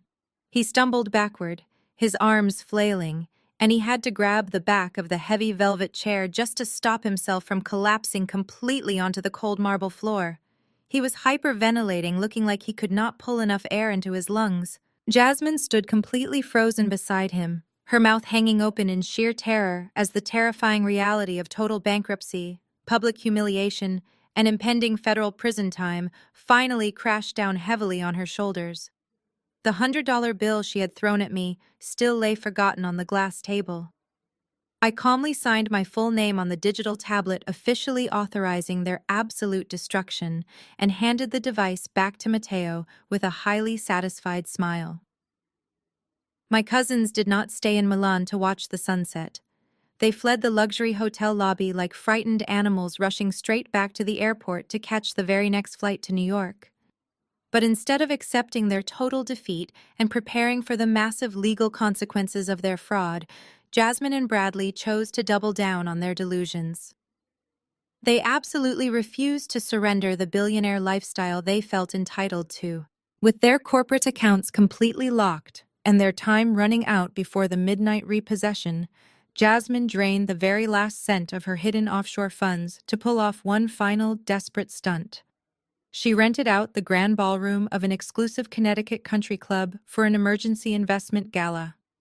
It was a pathetic display of fake wealth designed specifically to mask their impending ruin.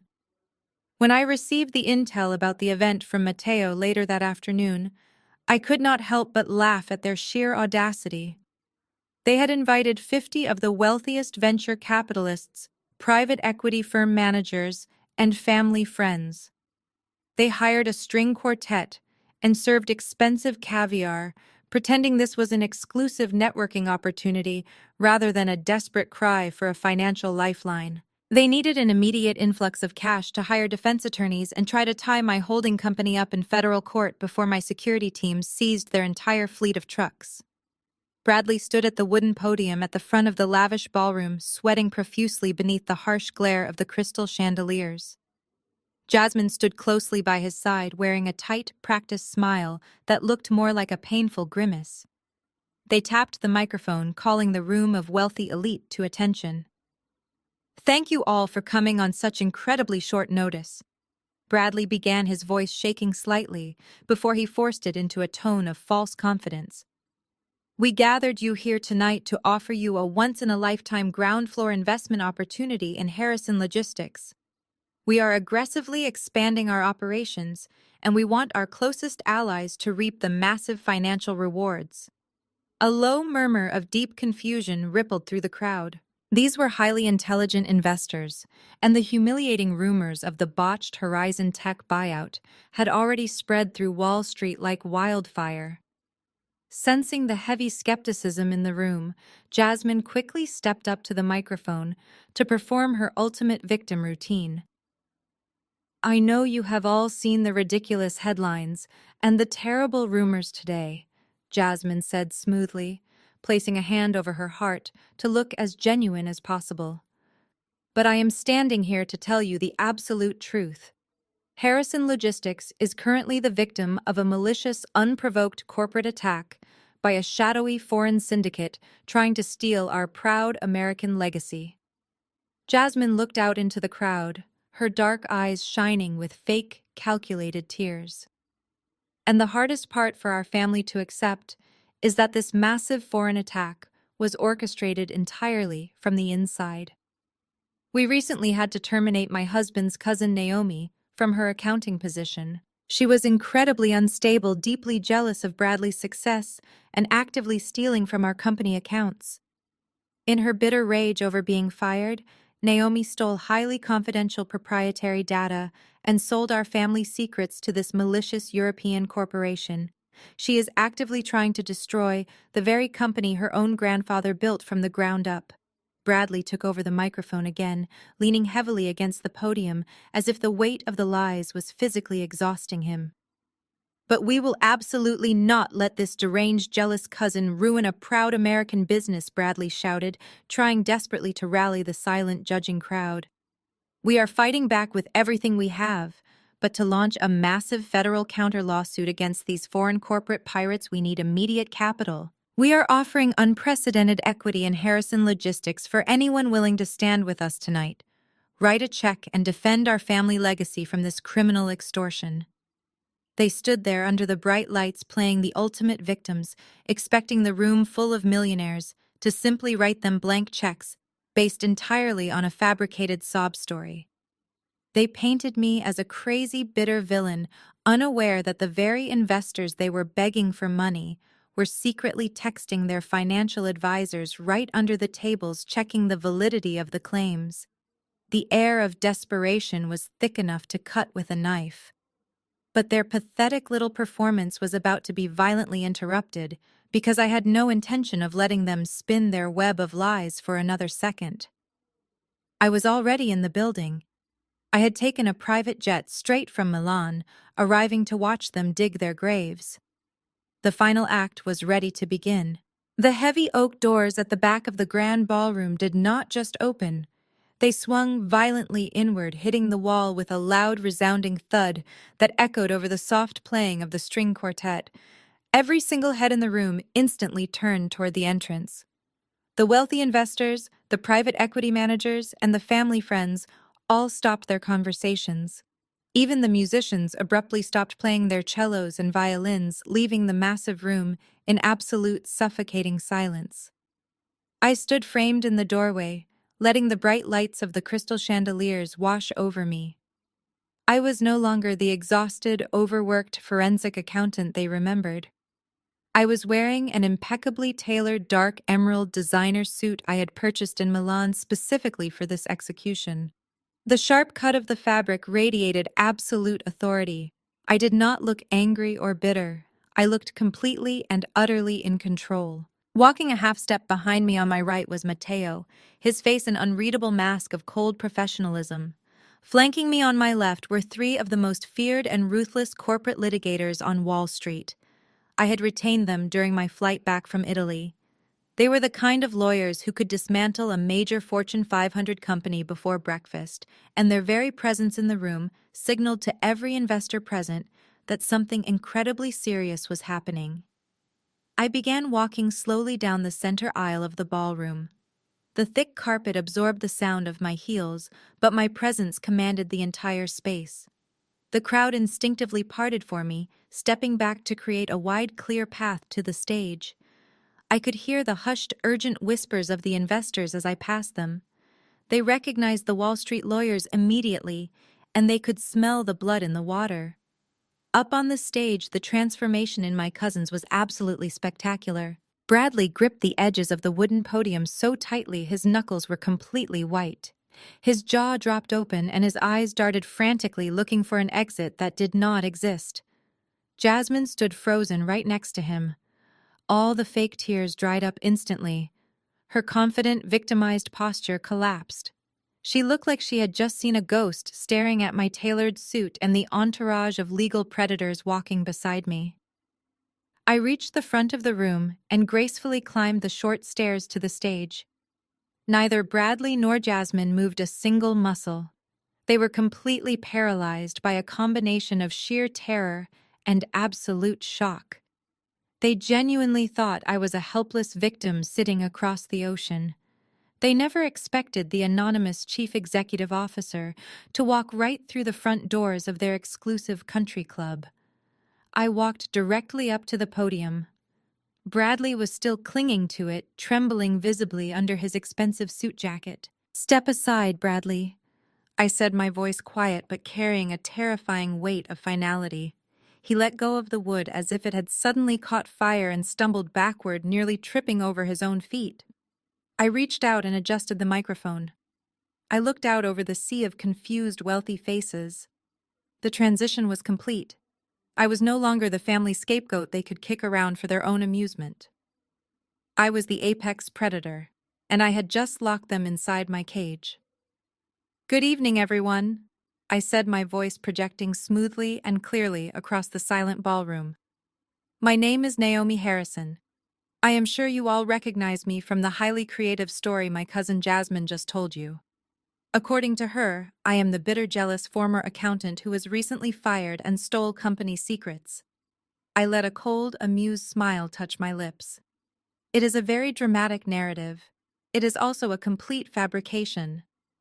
I turned my head slowly to look at Jasmine. She was shaking her head slightly, her dark eyes pleading silently with me not to do it. She knew exactly what was coming. I turned back to the crowd. I was not fired for stealing. I continued, my tone shifting into a sharp, businesslike cadence.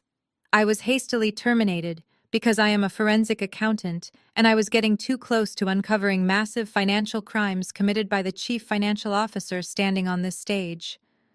And I certainly did not sell our family legacy to a malicious foreign corporation. The room was so quiet you could hear a pin drop. The investors were hanging on my every single word, their eyes wide with anticipation. "There is no foreign syndicate attacking Harrison Logistics," I announced loudly, making sure every person in the room heard the absolute truth. "I am the sole owner of the European Master Holding Company. My grandfather Theodore left the entire true wealth of this empire to me. The company Bradley inherited is nothing but an empty shell that currently owes my corporation $100 million. They did not invite you here tonight to offer you a brilliant investment opportunity. They invited you here to beg for a bailout because in exactly 3 hours, I am legally repossessing every single asset they mistakenly think they own." The reaction was instantaneous. A collective gasp of absolute shock rolled through the crowd. Investors immediately began pulling out their phones, realizing they had almost been conned into buying worthless equity. Bradley let out a pathetic whimpering sound, fully realizing his charade was completely destroyed. But I was not finished yet. It was time to show the room exactly why my grandfather had bypassed his grandson and handed the keys to the kingdom to me. I gestured sharply to Matteo, who stood waiting near the edge of the stage. He immediately pulled a small digital drive from his suit pocket and plugged it directly into the country club audiovisual system. The massive projector screens behind the podium, which had previously displayed the proud Harrison Logistics logo, flickered for a brief second. Suddenly, the screens were filled with high-definition images of highly classified corporate bank statements, offshore wire transfers, and heavily redacted vendor invoices. A loud murmur swept through the room as the wealthy investors leaned in to get a better look at the numbers. Jasmine let out a strangled gasp, lunging toward the projector cart to unplug the system, but one of my Wall Street litigators stepped smoothly into her path, blocking her completely.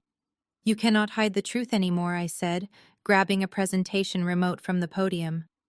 "For the past 10 years, my cousins treated me like a glorified secretary." I continued, projecting my voice clearly over the whispering crowd. "But they completely forgot what a forensic accountant actually does. We do not just balance the books, we track every single disappearing cent." I pointed a red laser pointer at the massive screen behind me. "Let us look at the primary operational escrow account." As the chief financial officer, Jasmine was trusted to manage the lifeblood of this American company. Instead, she created an intricate network of fake domestic vendors.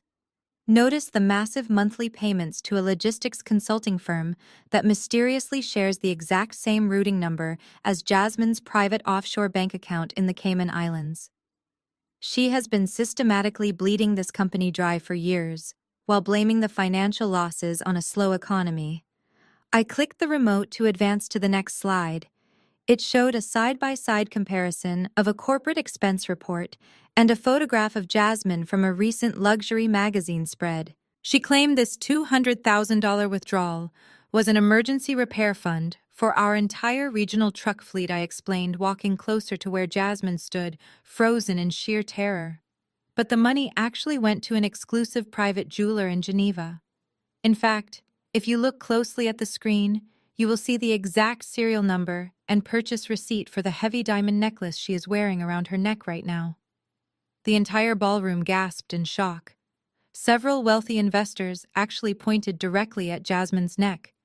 Her hands flew up to cover the glittering diamonds, her face turning a deep, sickly shade of white. She was visibly shaking, completely exposed, as a common thief in front of the very elite social circle she had spent years trying so desperately to impress. "You are a malicious liar!" Jasmine screamed, her voice cracking wildly as she pointed a trembling finger at me. "You fabricated these documents to frame me because you are jealous. Bradley, do something, tell them she is lying." But Bradley just stared up at the projector screens, his mouth opening and closing helplessly. He was too incompetent to orchestrate the theft himself, but he was the chief executive officer, which meant he was legally responsible for signing off on her fraudulent reports. I turned back to the captive audience. "My grandfather Theodore was a brilliant businessman," I said softly, commanding total silence in the massive room. "He knew about the embezzlement 3 years ago. He came to me in secret and asked me to quietly audit every single ledger Jasmine touched. He realized that if he simply fired her, she would sue the estate and drag the family name through years of terrible public scandals. So he built a master trap. He legally transferred every single valuable asset out of the country to protect it from her greedy hands." I continued, my voice echoing with absolute authority. "He allowed her to keep stealing from the hollow American shell company, knowing she was building an undeniable federal criminal case against herself with every unauthorized purchase. He gave me the keys to the European holding empire because he knew I was the only person who could execute this final judgment without an ounce of mercy." I turned to look directly into Jasmine's terrified dark eyes. "You did not just steal from a company, Jasmine. You stole from a man who gave you everything, and he made absolutely sure your bottomless greed would be your ultimate undoing." The financial evidence projected brightly behind me was entirely airtight, tracking dollar for dollar, proving she had embezzled over $12 million to fund her pathetic designer lifestyle. Her professional credibility was completely and utterly destroyed. I did not give a single person in the massive room a chance to recover from the sudden shock. I nodded to the 3 Wall Street litigators standing below the stage. They immediately opened their thick leather briefcases and began distributing perfectly bound copies of the official foreclosure documents directly to the wealthy investors sitting in the front rows. The heavy thud of the legal packets hitting the tables echoed through the quiet ballroom.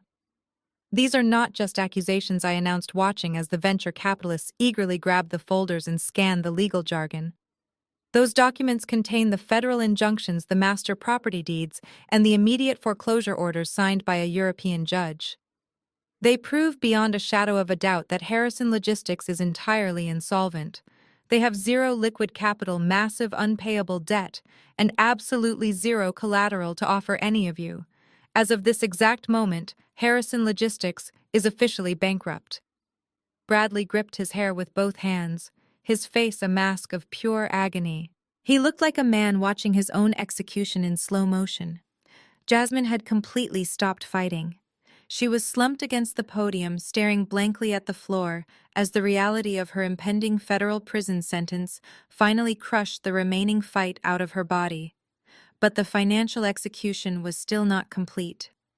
I stepped out from behind the podium, walking right up to the edge of the stage to look directly down at the panicked crowd. As the sole owner of the holding company, I am officially revoking their right to use our family name in any business capacity, I declared, my voice cutting through the rising murmur of the crowd. The Harrison name has stood for integrity and hard work for decades. I refuse to let these two criminals drag it through the mud any longer.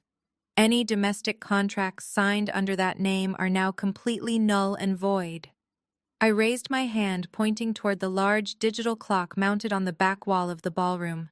The bright red numbers displayed 9:45 in the evening. In exactly 2 hours and 15 minutes at midnight, my private security contractors will physically execute the asset seizure. They will lock the gates of every single distribution warehouse across the country. They will systematically shut down the entire digital routing network, and they will officially repossess every single freight truck currently on the road. The American shell company is dead, and the European holding company is taking all its toys back. The reaction from the crowd of wealthy elites was absolutely immediate and incredibly visceral. These people made their fortunes by recognizing a sinking ship and jumping off before they drowned. They did not care about Bradley's sob story anymore. They did not care about the expensive caviar or the elegant string quartet. They only cared about protecting their own money from a massive, highly radioactive fraud investigation. The lead investor, a stern older man who had been considering a $5 million buy in just 10 minutes ago, threw the foreclosure packet down onto his table in utter disgust. "You two are completely insane," he shouted directly at Bradley and Jasmine. "You brought us here to solicit investments for stolen property. You tried to make us accomplices to international corporate fraud. My firm will be reporting this gathering to the authorities immediately."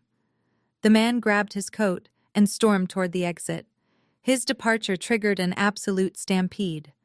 The rest of the private equity managers and venture capitalists scrambled out of their seats. Chairs scraped loudly against the polished hardwood floor. People bumped into each other in their desperate rush to get out of the ballroom. They wanted to put as much physical distance between themselves and my cousins as humanly possible before the authorities inevitably showed up to start asking difficult questions. Nobody stopped to say goodbye. Nobody offered Bradley a single word of comfort. They treated him and Jasmine like they had a highly contagious disease. Within 60 seconds, the grand, lavishly decorated ballroom was almost entirely empty. The expensive champagne flutes sat abandoned on the tables alongside half-eaten plates of fine cuisine. The string quartet had quietly packed up their instruments and slipped out the back service door without asking for payment. I stood on the stage watching the total mass exodus with a deep sense of satisfaction. My cousins had spent their entire lives relying on the validation and the financial backing of high society. They believed that looking rich and acting arrogant would always save them from the consequences of their actions. But now the incredibly wealthy social circle they worshipped had completely abandoned them in their darkest hour. They were entirely isolated, stripped of their power, their false reputation, and their stolen wealth. The gala they hosted to save their fake empire had officially become its permanent funeral, As the heavy ballroom doors clicked shut behind the very last fleeing investor, the grand space felt incredibly hollow.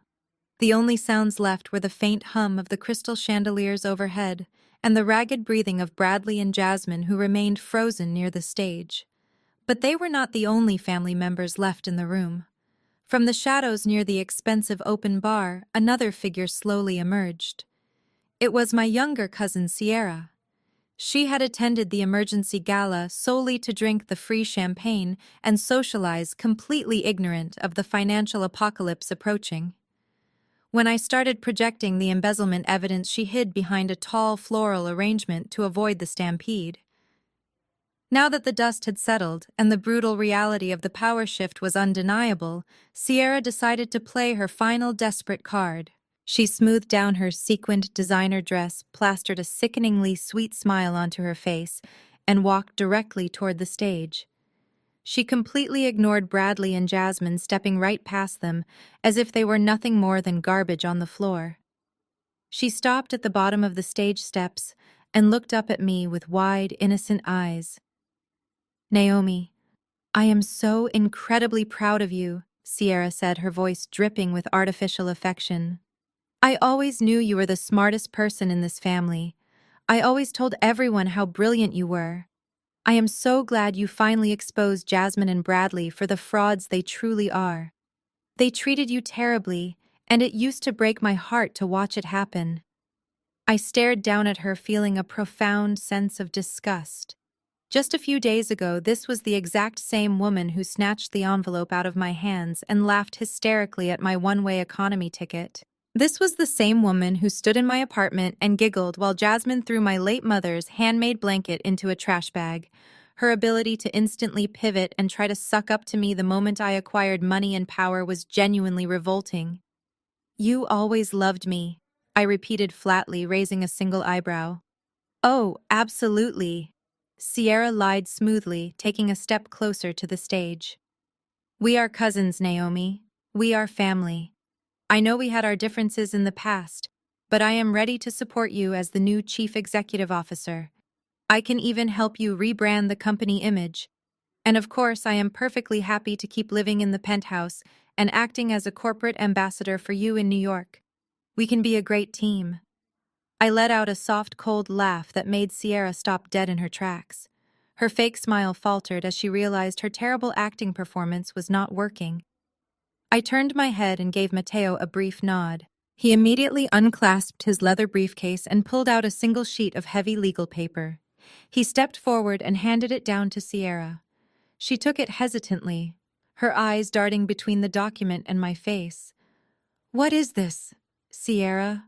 asked, her voice losing its sweet tone and rising in panic. "That is an official eviction notice," I replied, stepping right to the edge of the stage to look her directly in the eyes. "As I mentioned earlier, the European holding company owns absolutely every physical asset associated with the Harrison family. That includes the luxury penthouse you currently occupy. You do not own it, Sierra. You have never owned it. You have been living rent-free in my corporate property, and I am officially terminating your guest privileges effective immediately." Sierra's jaw dropped open. She looked down at the legal document in her trembling hands. "You cannot do this to me," she whined, her true spoiled nature instantly rushing back to the surface. "Where am I supposed to go? All my expensive clothes and my designer bags are up there. This is my home. It is my real estate," I corrected her sharply, "and you are currently trespassing." I looked down at my watch, checking the time. When Bradley fired me in the law firm conference room, he called my building manager and gave me exactly 2 hours to pack up my entire life and vacate the premises. He told me if I was still inside the building, he would have the police physically remove me. And you stood right there, Sierra, and you laughed in my face. I lowered my wrist and gave her a chilling smile. "I am a very fair woman, Sierra. I am going to give you the exact same professional courtesy your brother gave me. You have exactly 2 hours to return to the penthouse, pack whatever fits into a single suitcase, and vacate my property." Sierra's eyes welled up with genuine tears of panic. "But 2 hours is not enough time," she cried hysterically. "If you are still inside that penthouse at exactly midnight," I said, completely ignoring her tears, My private security contractors will forcibly remove you from the premises. And just to be absolutely clear, anything you leave behind after the 2-hour deadline will be immediately thrown into heavy-duty black trash bags and sent straight to the city dump. I believe you have some experience with that specific interior design method. Sierra let out a loud, pathetic sob. She dropped the eviction notice onto the floor, turned around, and sprinted out of the ballroom as fast as her expensive heels could carry her, desperate to save whatever designer scraps she could before her entire luxurious world permanently disappeared into the garbage. As the echo of Sierra's frantic footsteps faded down the hallway, the grand ballroom plunged into a heavy, suffocating silence. I turned my attention back to the center of the stage. Bradley and Jasmine were completely alone now. Their wealthy friends had abandoned them. Their corporate lawyers had fled. Even their own sister had run away to save her designer handbags rather than stand by their side. The illusion of their untouchable empire was completely shattered, leaving behind nothing but the pathetic reality of their massive failures. Bradley looked down at the eviction notice Sierra had dropped on the wooden floor. He stared at it for a long moment, his chest heaving as he struggled to pull air into his lungs. The finality of the situation finally broke through his thick wall of arrogance. His legs simply gave out. Right there under the bright glare of the crystal chandeliers, the former chief executive officer of Harrison Logistics dropped heavily to his knees. "Naomi, please." Bradley sobbed, his voice cracking pitifully. He clasped his hands together in front of his chest, completely abandoning his pride. "You cannot do this to me. I am your cousin. We share the same blood. We are family, Naomi. Our grandfather would never want to see us completely destroyed like this." I looked down at him kneeling on the hardwood stage. It was incredibly satisfying to watch the man who had mercilessly fired me just days ago now begging at my feet. "You lost the right to use the word family the moment you canceled my credit cards and threw me out onto the street without a single dollar," I replied, my voice hard and unforgiving. "Theodore gave you every possible opportunity to prove you were a decent leader. But you chose to be cruel, arrogant, and entirely incompetent." "I am sorry," Bradley cried, actual tears spilling down his pale cheeks and staining his expensive silk tie. "I was wrong. I was stupid. But please do not take everything. I do not know how to do anything else. Let me stay on at the company. I can work in middle management. I can be a regional supervisor. Just give me a salary, Naomi. I will do whatever you tell me to do." "You are not qualified to sweep the floors of my warehouses, Bradley," I stated coldly, completely rejecting his pathetic plea. "You are a massive liability. Your entire career is officially over." While Bradley was busy sobbing on the floor, Jasmine had been standing rigidly next to the podium. The reality of losing her wealth, her social status, and her freedom had violently fractured her mind. She realized that begging would not save her from the $12 million embezzlement charges I had just presented to the world. Her aristocratic facade completely dissolved, leaving behind a feral, cornered animal. "You ruined my life," Jasmine shrieked. It was a terrifying, guttural sound that echoed sharply through the empty ballroom. Her dark eyes were wide and completely unhinged. "You think you are so smart, Naomi. I am going to tear you apart." With a scream of pure rage, Jasmine lunged forward.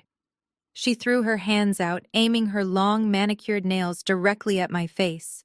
She wanted to physically hurt me, desperate to inflict any kind of pain to compensate for the absolute destruction of her empire. But I did not even flinch. I did not take a single step backward.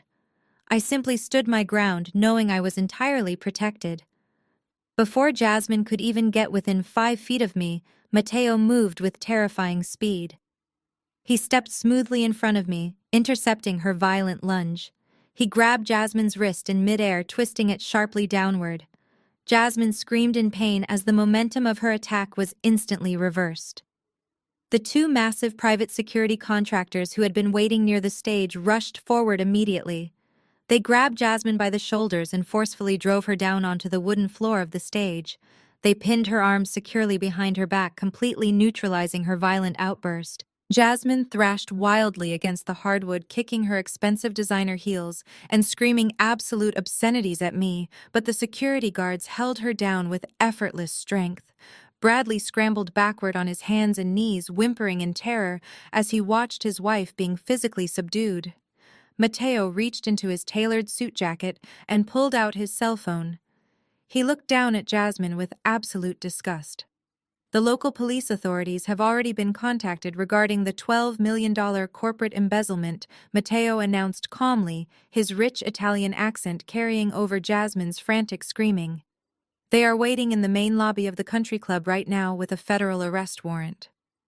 I looked down at Jasmine, pressed against the floor, her expensive diamond necklace tangled and digging into her neck. She was completely broken, destined for a federal prison cell. I looked over at Bradley, who was curled into a pathetic ball, crying into his hands. The house of Harrison had finally fallen, and I was the one holding the hammer. 6 months have passed since that unforgettable night at the country club. The repossession of the American Shell Company happened exactly at midnight, just as I promised. Today, the reality of my cousins' lives looks drastically different from the billionaire fantasy they tried to sell the world. Bradley is currently working the graveyard shift as a minimum wage dispatcher for a budget freight company. He sits in a dingy, windowless office all night answering angry phone calls from tired truck drivers. He is forced to deal with the exact same hardworking people he spent his entire life treating like disposable numbers. His tailored, custom suits have been replaced by a cheap polyester uniform, and his arrogant posture has collapsed into a permanent, exhausted slump. Jasmine is sitting in a federal holding facility awaiting her criminal trial. The government immediately seized her hidden offshore bank accounts and confiscated every single piece of expensive jewelry she bought with stolen money. She was denied bail because she is considered a massive flight risk. She has no access to her luxurious lifestyle, no high-priced defense attorneys, and absolutely no hope of avoiding a lengthy prison sentence. The woman who once threw a $100 bill at my feet in a luxury hotel lobby is now relying on an overworked public defender to save her from a decade behind bars. As for Sierra, she failed to pack all her belongings in the strict 2-hour window I gave her. My private security contractors escorted her out of the luxury penthouse precisely at midnight, leaving most of her precious designer wardrobe behind to be thrown away. She now lives in a cramped, incredibly dark studio apartment on the far outskirts of the city. She spends her days desperately trying to sell her few remaining scratched handbags on internet resale websites just to afford her basic groceries. I am currently standing by the floor-to-ceiling windows of my newly renovated corporate headquarters in downtown Manhattan. The old Harrison Logistics sign was torn down months ago. It was replaced by the sleek, modern logo of my international holding company. We have successfully expanded our global operations significantly, raised the wages for all our hardworking warehouse employees, and completely modernized the supply chain infrastructure. The business is absolutely thriving under honest, capable leadership. Mateo just walked into my spacious office and handed me our quarterly earnings report. Our profits are up 30% since I officially took over. I thanked him, placed the report on my massive glass desk, and looked back out over the beautiful city skyline. Sitting right on the corner of my desk, framed in sleek silver, is the crumpled economy class plane ticket my grandfather left me. It is a daily reminder of exactly where I started and how far I have come. For 10 years, I genuinely believed I needed my toxic family to validate my existence. I thought that if I just worked hard enough, if I fixed enough of Bradley's terrible mistakes, they would eventually respect me and welcome me into their inner circle. But families built on narcissism and greed do not run on love. They run entirely on control, manipulation, and exploitation. When they handed me that single plane ticket and laughed in my face, they thought they were discarding a useless piece of trash. They did not realize they were handing me the exact key I needed to break my own chains. The greatest revenge is not just watching your abusers lose their power and face the brutal consequences of their actions. True lasting revenge is realizing you never actually needed their permission to be powerful in the first place. True freedom is building a life so incredibly successful and peaceful that their toxic opinions simply cease to exist in your reality. I walked away from the people who tried to break me, and in doing so, I finally discovered my own unbreakable strength. Have you ever had to walk away from toxic family members who completely underestimated your true value? How did you reclaim your own independence and build a better life for yourself? I would absolutely love to read your personal stories in the comments section below. If my journey resonated with you today, please hit the like button and subscribe to the channel for more authentic stories about resilience, setting boundaries, and claiming your own self-worth.